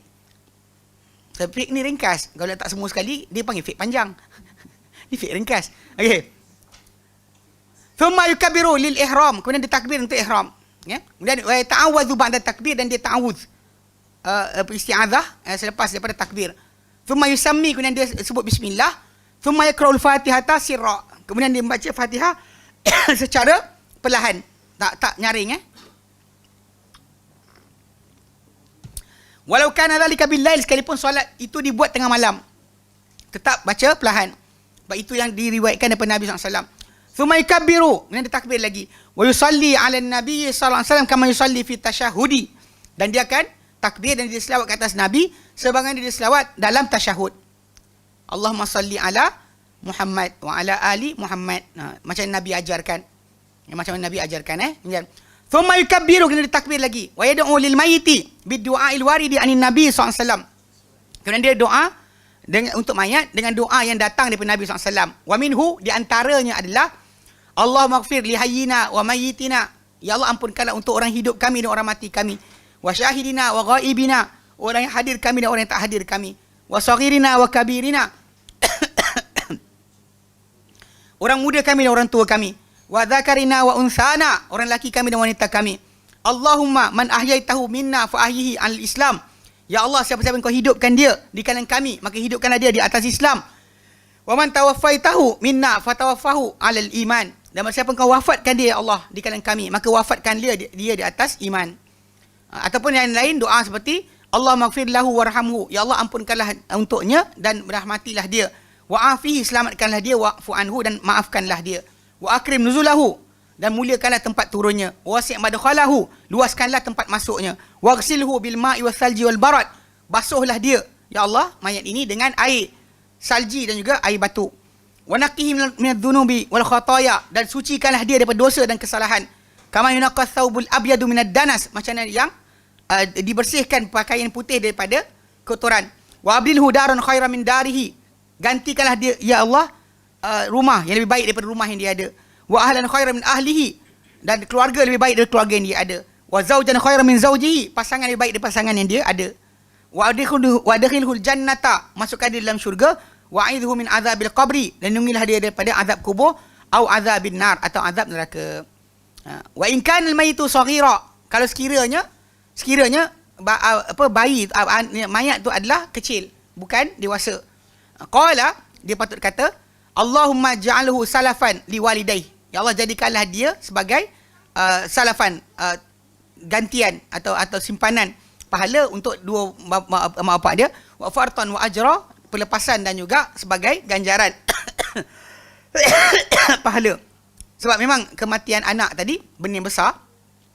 So kalau ni kata bila orang tu mati anak dan kita doakan, kalau anak tak balik lagi dan kita doakan doa tersebut, mana dia lebih kepada doa untuk keluarga dia yang mak bapak dia dapat pahala dengan sebab kematian dia.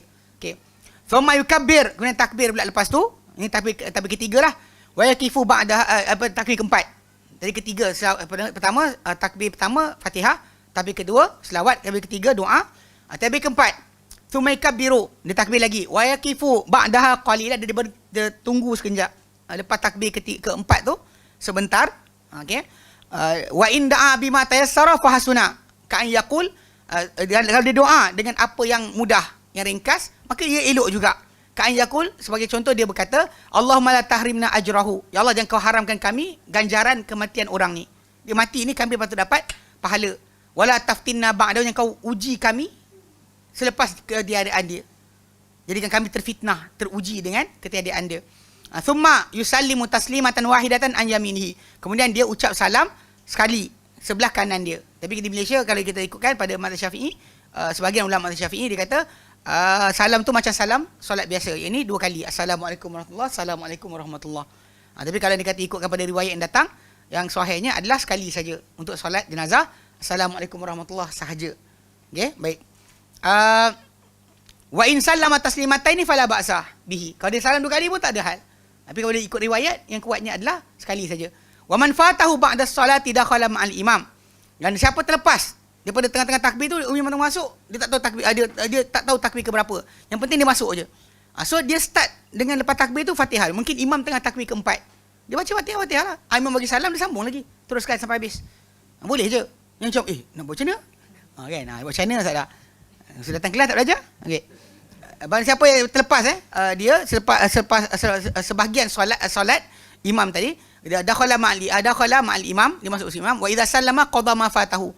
Bila imam dah selesaikan bagi salam, dia sambung. Dia sambung, dia selesaikan apa yang terlepas. Ala sifatihi, di atas sifat solat tadi. Mana takbir pertama dia baca, kalau imam takbir keempat pun kan, dia takbir pertama. So imam bagi salam teruskan juga lah. Ini Fatihah dia. Kemudian takbir berikutnya selawat, takbir ketiga doa. Dia teruskanlah. Okey. Macam-macam lah, tapi tak perlu tak ada lain, dia terus sambung je. Okey. Dia kata wa man fatathu salatu qabla ad-dafni falahu an yusalli 'alal qabri. Dia kata barang siapa yang terlepas solat sesudah dia terlepas solat sebelum penanaman, sebelum pengebumian, maka boleh untuk dia solat di atas kubur. Li fi'lihi sallallahu alaihi wasallam dzalika fi qissatil mar'ati allati kanat taqumu al-masjida. Kerana perbuatan baginda SAW akan perbuatan itu solat di kubur dalam kisah wanita yang dahulu menyapu atau membersihkan masjid. So Nabi cari, dia tak nampak.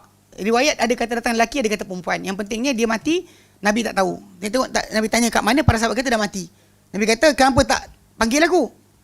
Nabi kata daluni ala qabriha, tunjukkan aku kubur dia. Sampai di kubur, Nabi pun solat terus dekat kubur tersebut. Okey. Wa yusalli 'alal ghaibi 'anil baladi 'indal ilmi bi wafatihi. Okey.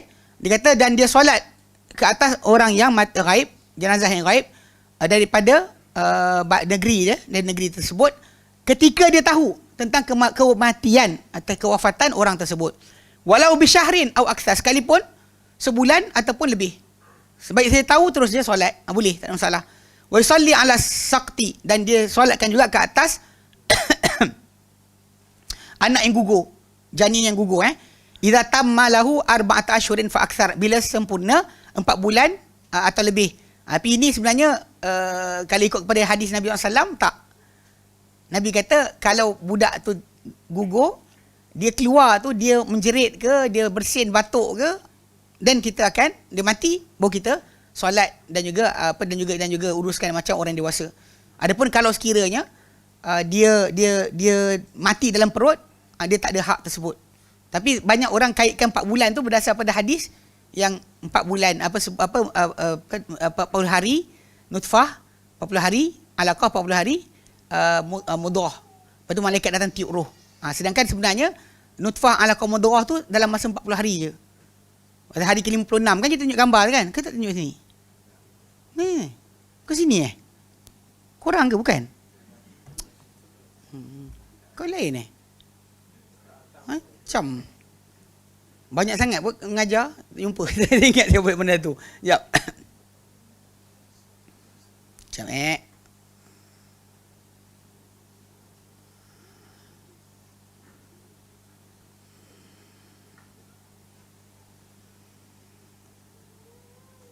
mana dah?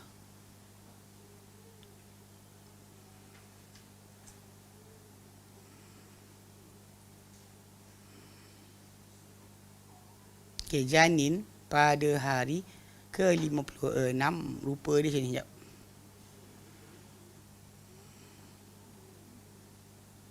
Mana dah?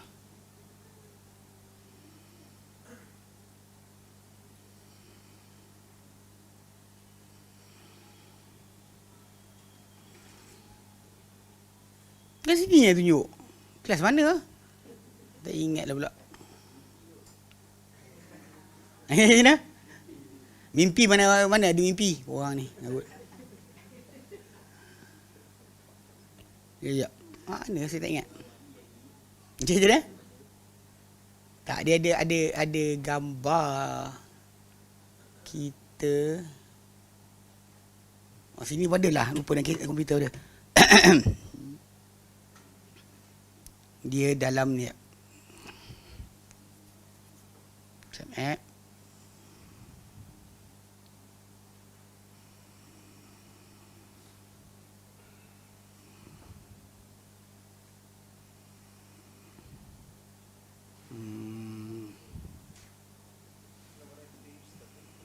macam mana?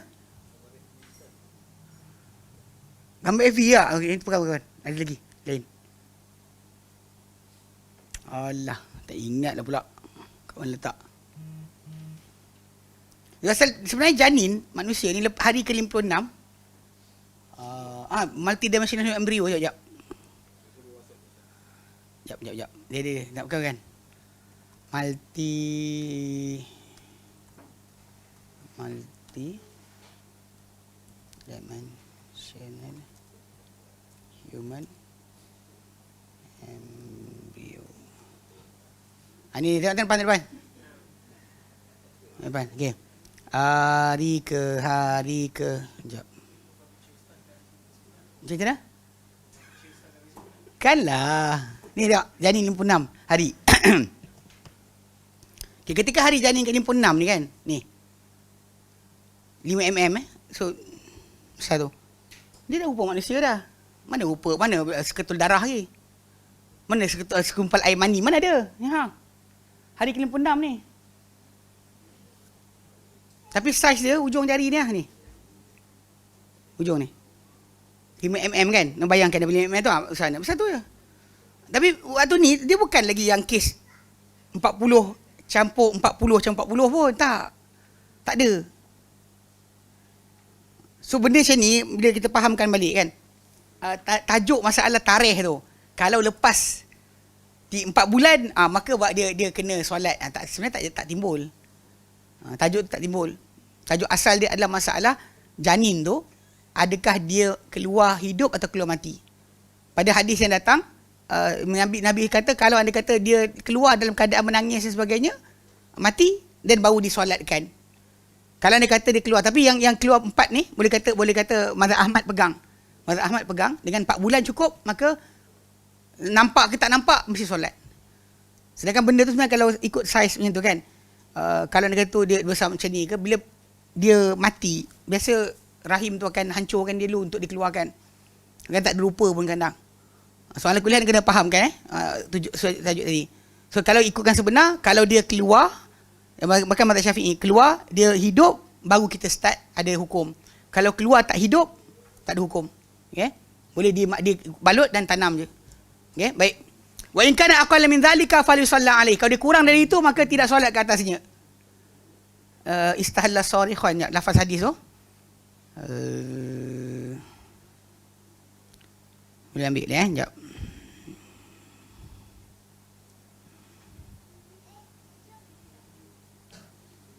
Okey, dalam hadis Sahih Bukhari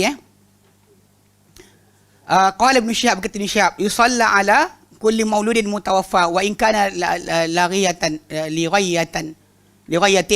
min ajli annahu wulida ala fitratil Islam. Dia kata idza istahalla sarikhan yusalla alaihi wa la yusalla ala man la yastahil. Mana ikut Sahih Bukhari tu, lafaz dia adalah bila dia keluar dalam keadaan menjerit, mati, dia jerit mati. Mana hiduplah, keluar tu hidup, maka dia solat ke atasnya, dan tidak disolat ke atas siapa yang anak yang keluar dalam keadaan tidak hidup. Tak keluar tak hidup tak ada. Okey. Keluar tak hidup maka tidak ada. Okey, faham itu sudut Bukhari disebut dan tadi dalam hadis nombor 1358. 1358. Muslim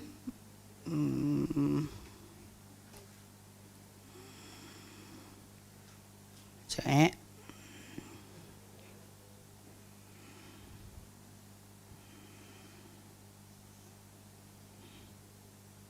1358 sebut itu. So dia bila lahir dan keadaan lahir hidup, itu yang lebih kuat lah dalil. Tapi yang letak 4 bulan ni sebenarnya berdasar pada 40 air, 40 darah, 40 mudrah. Dan dia kata dengan malaikat pun datang tiup roh lepas tu. 4 120 bersamaan dengan 4 bulan. 4 bulan. Okey, faham baik. Okey, wallahu a'lam. Nanti tu. Sama kemudian. Yang kan nak habis dah. Nanti kita bagi nota lain Baik, ada apa? Kita tandas ni. Banyak minum air. Assalamualaikum Ustaz. Boleh tak kita bayar upah kepada orang untuk solat jenazah agar ramai datang solat? Jawapannya salah lah. Kan? Sebab solat jenazah ni adalah apa? Fardu kifayah. Kena buat secara fardu kifayah lah. Kenapa nak kena bayar baru buat?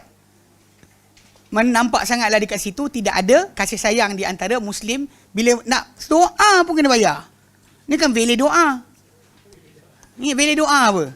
Kalau kita buat benda daripada agama bukan Islam, kita faham. Orang Cina tu kan nak suruh suami dia doakan, kena bayar. Kita Muslim mana ada tajuk tersebut. Mendoakan manusia tu pada kita adalah tanggungjawab untuk mendoakan saudara kita. Membantu dia. Pasal kita nak Allah Ta'ala lepaskan kita. Kalau kita boleh lepaskan orang daripada musibah dengan doa kita. Dan doa. Kenapa nak tunggu kena bayar baru berdoa? Tapi ini benda ni biasa dibuat dekat sekolah-sekolah pondok dulu. Kan kena duit RM5 seorang satu kan. Kan. Dia Ustaz Zuhar kata, kita orang boleh kata pergi-pergi baca Quran tu untuk orang-orang sakit tu, kita minta mati. Sebab kalau mati dapat tambah lagi. Makan hari ni, lepas tu kemudian dapat duit lagi, baca Quran pula, upah jaga kubur. Kan, ubah baca Quran khatam. Kedua, satu kira bersamaan 2 gunung atau 1 gunung. Tak, dia 1 kira 1 gunung. Pasal bila kita buat 1 untuk solat, 1 untuk hadir kat kubur, dah 2 kerja.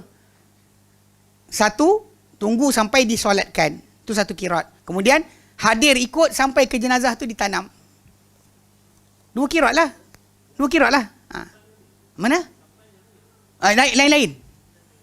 Mana untuk hadir ke kubur lain, hadir solat lain. Hadir dan solat lah, hadir dan solat. Hadir dan solat. Kubur sampai ditanam lah. Macam mana? Tak, sampai ditanam je. Balik lah. Ha? Tak ada masalah pun, tak ada penting. Bagi ikutkan pada hari itu ada satu tempat tu. Cerita kelakar juga. Dia orang apa, imam tu kenal saya. Saya sampai, sila Ustaz. Tak payahlah, gantikan jenawah sini kata apa pula. Tak mahu. Saya tak mahu lah. Lepas tu imam tu, dia tak buat style biasa. Orang tempatan bagi kursi tak duduk, bagi tentang tikar tak duduk. Dia berdiri tegak tau. Assalamualaikum warahmatullahi wabarakatuh. Tazkirah. Cuma tambah sikit ada Fatihah lah. Fatihah dia ada lagi. Tapi buat lain dia doa je. Dia bagi tazkirah dan doa, balik. Orang ramai terkejut tau. Saya tak paksa dia. Saya duduk sebelah dia je. Ada lah kawan-kawan cucuk. Dia kata, Ustaz, dia takut kat Ustaz kot tu yang dia buat macam tu. Mana saya tahu kan. Tapi alhamdulillah dia buat macam tu. Kita tengok banyak sebenarnya. Waktu kakak saya meninggal pun, kat belah puncak alam pun macam tu juga. Imam tu dia tazkirah, dia tak duduk. Dia tak duduk kat bawah. Dia tazkirah, dia doa. Lepas tu balik. Dia kata lama dia buat macam ni sebenarnya Ustaz. Dia kata dia tak ada restriction. Alhamdulillah lah, mana Jabatan Agama Islam pun tak paksa imam-imam muda ni tadi untuk buat macam style macam baru ni kan ada keluar kan. Duduk atas kubur, langgar larangan Nabi, kemudian buat kerja bukan-bukan. Okay, baik. Itu je soalan. Ni apa ni?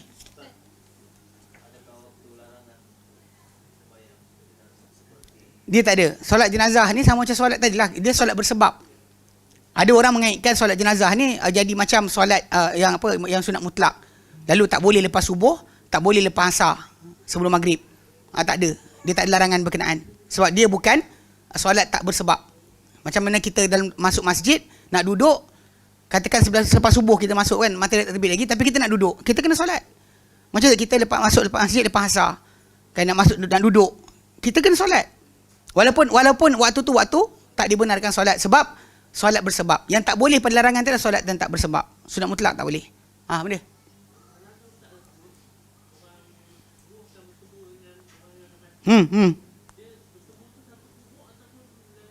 Dia kubur macam ni. Dia tajuk asal dia adalah tanam kat mana pun dia jumpa. Dia tanam kat Amerika pun dia jumpa.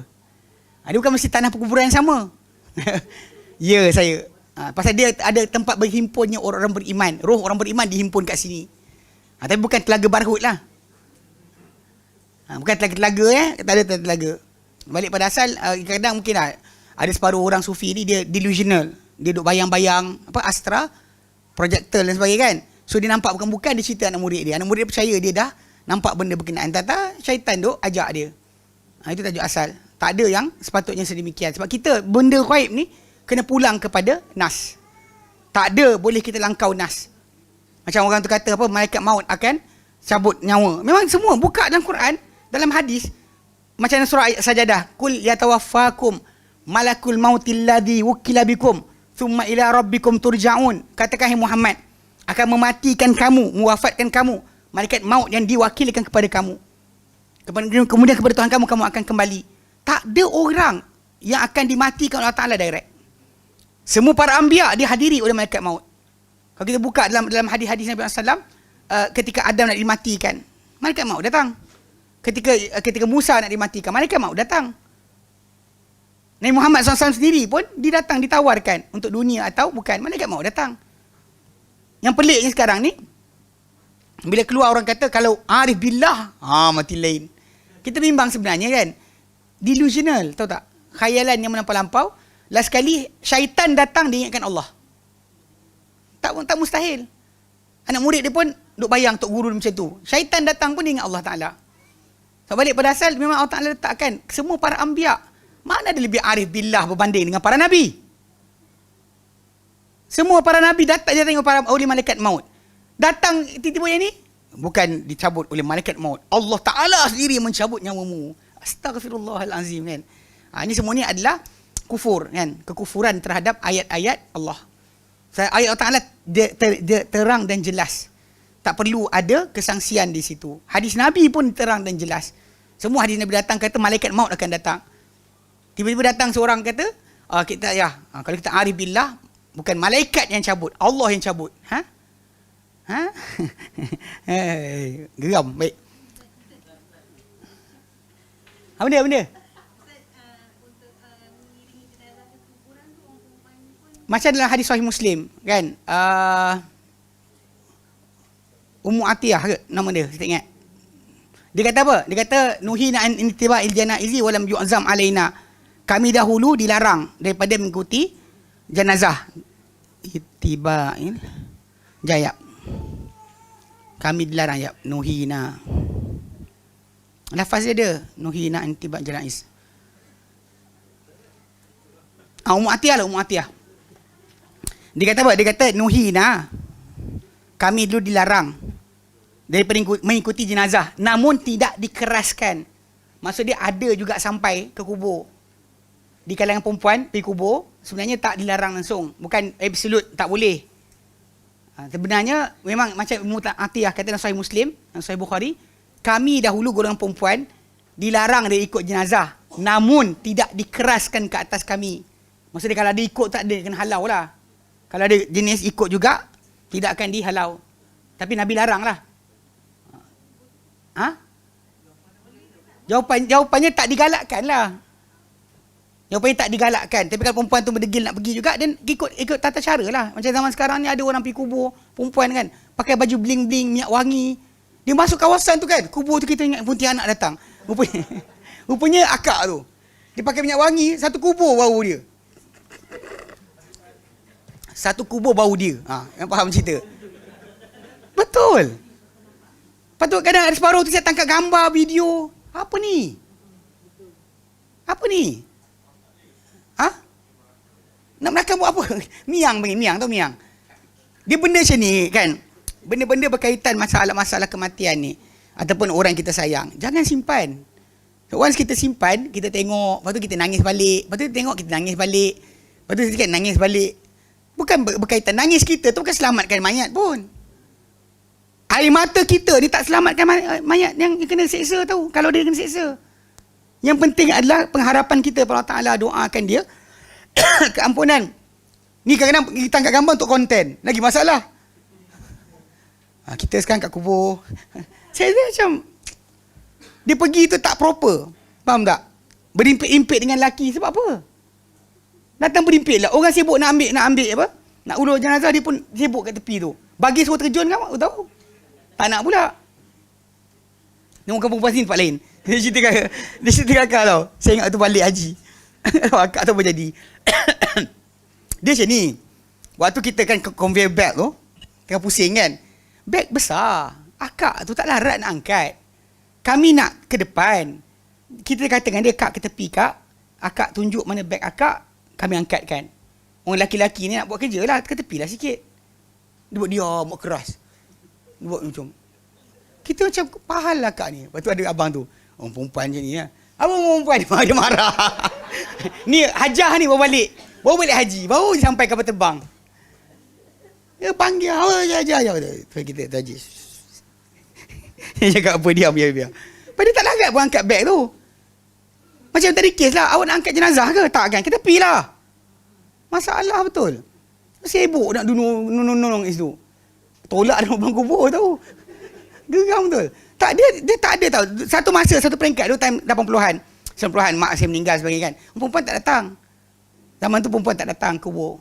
Kan? Jadi pasal urusan tadi kan, bukan tak sayang pun. Sebenarnya tak ada nilai. Sayang tadi dengan gambar kita tangkap. Ataupun hadir sampai ke situ. Tak ada situ. Sebab tu Ummu Atiyah kata, kami dulu larang daripada hadiri mengikuti jenazah, tapi tak dikeraskan. Sebab banyak tak elok daripada elok. Banyak tak elok daripada elok. Sebab tu kenapa dilarang. Bila jadi macam ni, macam Aisyah katalah. Zaman Aisyah radhiyallahu anha sendiri, Aisyah pernah kata, dia kata, kalaulah Nabi tengok korang punya hiasan macam ni, pasti korang dilarang datang masjid, macam Bani Israel larang wanita datang tempat ibadat. Aisyah tengok diorang, Aisyah kata macam tu. Zaman sekarang macam mana tengok? Macam orang datang masjid kan, Ramadan atau pergi haji, dia pakai apa? Bukan, dia pakai apa, telekung tu, ropol Bukit Tinggi. Daripada sana ataupun dari Vietnam. Kerawang dulu. Hantar khas ke Bukit Tinggi untuk dikerawangkan. Dia datang nak solat ke nak apa, tayang gitu. Lepas tu yang lain pun terpesona. Cantiknya kan. Itu masalah dia. Itu benda tu berlaku macam tu. Pergi kubur tadi awak nak buat apa? Iktibar. Tengok orang mati, awak akan mati nanti macam tu ke orang akan sambut awak? Fikirkan. Ini pergi kubur nak melaram. Pergi kubur tengok orang. Kan? Lepas tu pergi kubur tangkap video. Ambil cari konten. Ni sewel nama dia. Sebab tu yang tajuk asal tadi macam Ummu Atiyah kata, kami dahulu dilarang daripada ikut jenazah tapi tak dikeraskan kat atas kami. Sebab balik pada asal bila perempuan kat kubur yang menangis, adalah. Kan Nabi kata kan, sabar. Kan dia kata kau tak tahu, kau tak kena apa aku kena. Kan? Menunjukkan perempuan datang kubur tak? Datang. Tapi ketika tu sebenarnya Nabi dah mula tekankan, longgarkan sikit. Pada asalnya bukan cakap perempuan, lelaki pun tak boleh ziarah kubur. Nabi pernah sebut satu peringkat. Nabi kata apa? Ala inni qad nahaitukum an ziyaratil kubur. Ketahuilah dulu aku larang korang ziarah kubur. Ala, ketahuilah mulai sekarang fazuruha, datanglah ziarah kubur. Fa innaha tudzakirukumul akhirah, kerana kubur ni ingatkan kamu akhirat. Ini bukan macam geng-geng yang pengimbah kubur, pergi kubur minta hajat. Pergi kubur ambil iktibar. Baru betul, bolehlah datang kubur. Ni kau datang kubur pergi melaram kat situ, belum lagi posing dekat depan batu nisan. Tangkap gambar. Kan? Itu masalah lah. Iyalah, itu tajuk dia. Masalahnya daripada yang dia datang 10 orang tu, berapa orang jaga adab? Saya tengok sendirilah. Kita rimas. Kita nak buat kerja, nak tolong orang siang-siang, dia ngimpit juga tersilau orang lelaki. Bersesak-sesak sekali. Kenapa? Pergi ke tepi lah. Bukan awak nak angkat jenazah tu. Nak angkat skop, nak bagi tu tak buat kerja pula, takut kotor baju. Tak pasal tak ada kerja kat situ, dia mengimpit. Tak tahu janda ke tidak. Nampak macam muda-muda lagi. Tak masalahnya, kita faham meninggal pun anak murid kita, pelajar kan, Islam Taklim dulu waktu kita pergi tu, dia antara yang first lah, tanam tengah malam. Kakak tu, Anisah Lee. Dia ditanam kan, dia kena infection paru-paru. Ditanam, tu kita pergi tu, saudara mara dia kot. Perempuan ramai. Kita macam pelik kan. Lepas tu kita nak pergi sibuk nak uruskan jenazah tu kan, nak tolong sekian-sekian. Berlanggang-langgang dia orang. Dengan perempuan ni, apa dia perempuan nak apa ni? Nak apa? Kau nak apa sebenarnya? Tu macam kakak dia lah. Kak, kita pergi kak. Kita orang tolong angkat kan. dia buat keras kat depan tu. Abang tu cakap je, perempuan ni. Apa perempuan ni? Baru balik Mekah ni. Baru sampai daripada Madinah. Hajah lagi. Dia tiba keluar. Apa? Dia marah. Baik dia tak angkat. Dia tak darat pun angkat. Relax lah. Kenapa nak kelam kabut? Kenapa? Akad nikah nanti? 31 bulan.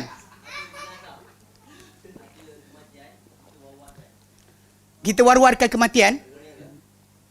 Kita maklumkan kematian tadi untuk orang doakan, yelah. Tak salah kita maklumkan.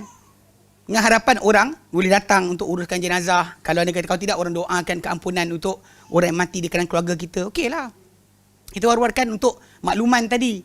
So, the more orang datang uruskan, the more peluang untuk diampunkan. Lagi ramai orang doa keampunan, lagi banyak peluang untuk dimaafkan oleh Allah Ta'ala. Itu sudut asal dia. Bukan untuk konten juga. Ulang, bukan untuk konten. Bukan untuk konten. Makluman untuk kematian keluarga tu bukan untuk konten. Kita nak supaya orang ramai doakan bagi keluarga kita yang telah meninggal. Okay? Sebenarnya tak ada dimestikan ke arah mana.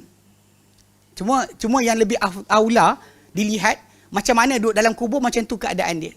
So, dalam kubur nanti adalah kepala kita belah kanan, kaki belah kiri. Ini kiblat, kepala sini, kaki sini. So, lebih aula macam itulah kedudukan ketika solat. Cuma orang kita dia ada bezakan, letak kepala kanan untuk wanita, kepala kiri untuk lelaki.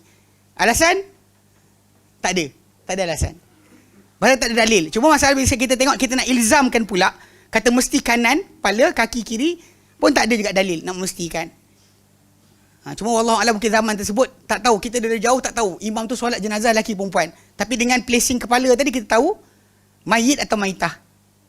Mayat lelaki atau mayat wanita. Mungkin itu saja wallahualam. Tapi dari segi asalnya tak perlukan kepada apa pengkhususan. Cuma bagi saya lebih aula macam mana dalam kubur. Dalam kubur kepala kanan, kaki kiri. Macam daripada kedudukan kita kan. Macam tu ketika solat itu lebih baik. Okey?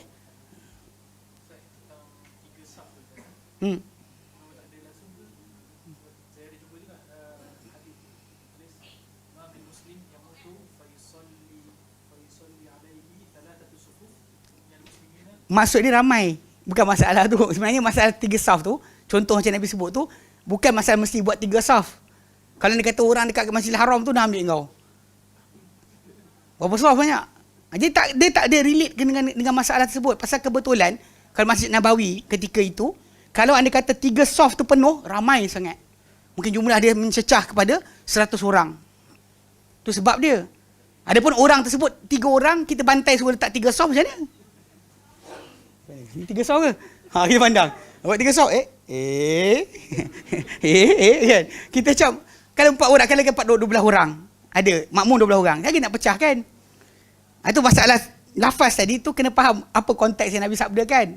Pasal memang ketika zaman Nabi lu, kalau dia kata saf tu 1 orang, 2 orang, 3 orang, jumlah tu akan mencecah kepada 100 orang atau lebih 40 orang. Itu maksud asal. Bukan maksud dia kena buat literally 3 saf.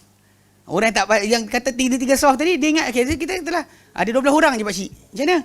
Buatlah 3 saf. Dia ingatkan macam tu, tak ada. Okey? Soalan lain tadi baik. Wallahu a'lam. Wa sallallahu ala Muhammadin salam alhamdulillahirabbil alamin. Alhamdulillah anta astaghfiruka wa atubu ilaik. Assalamualaikum warahmatullahi wabarakatuh.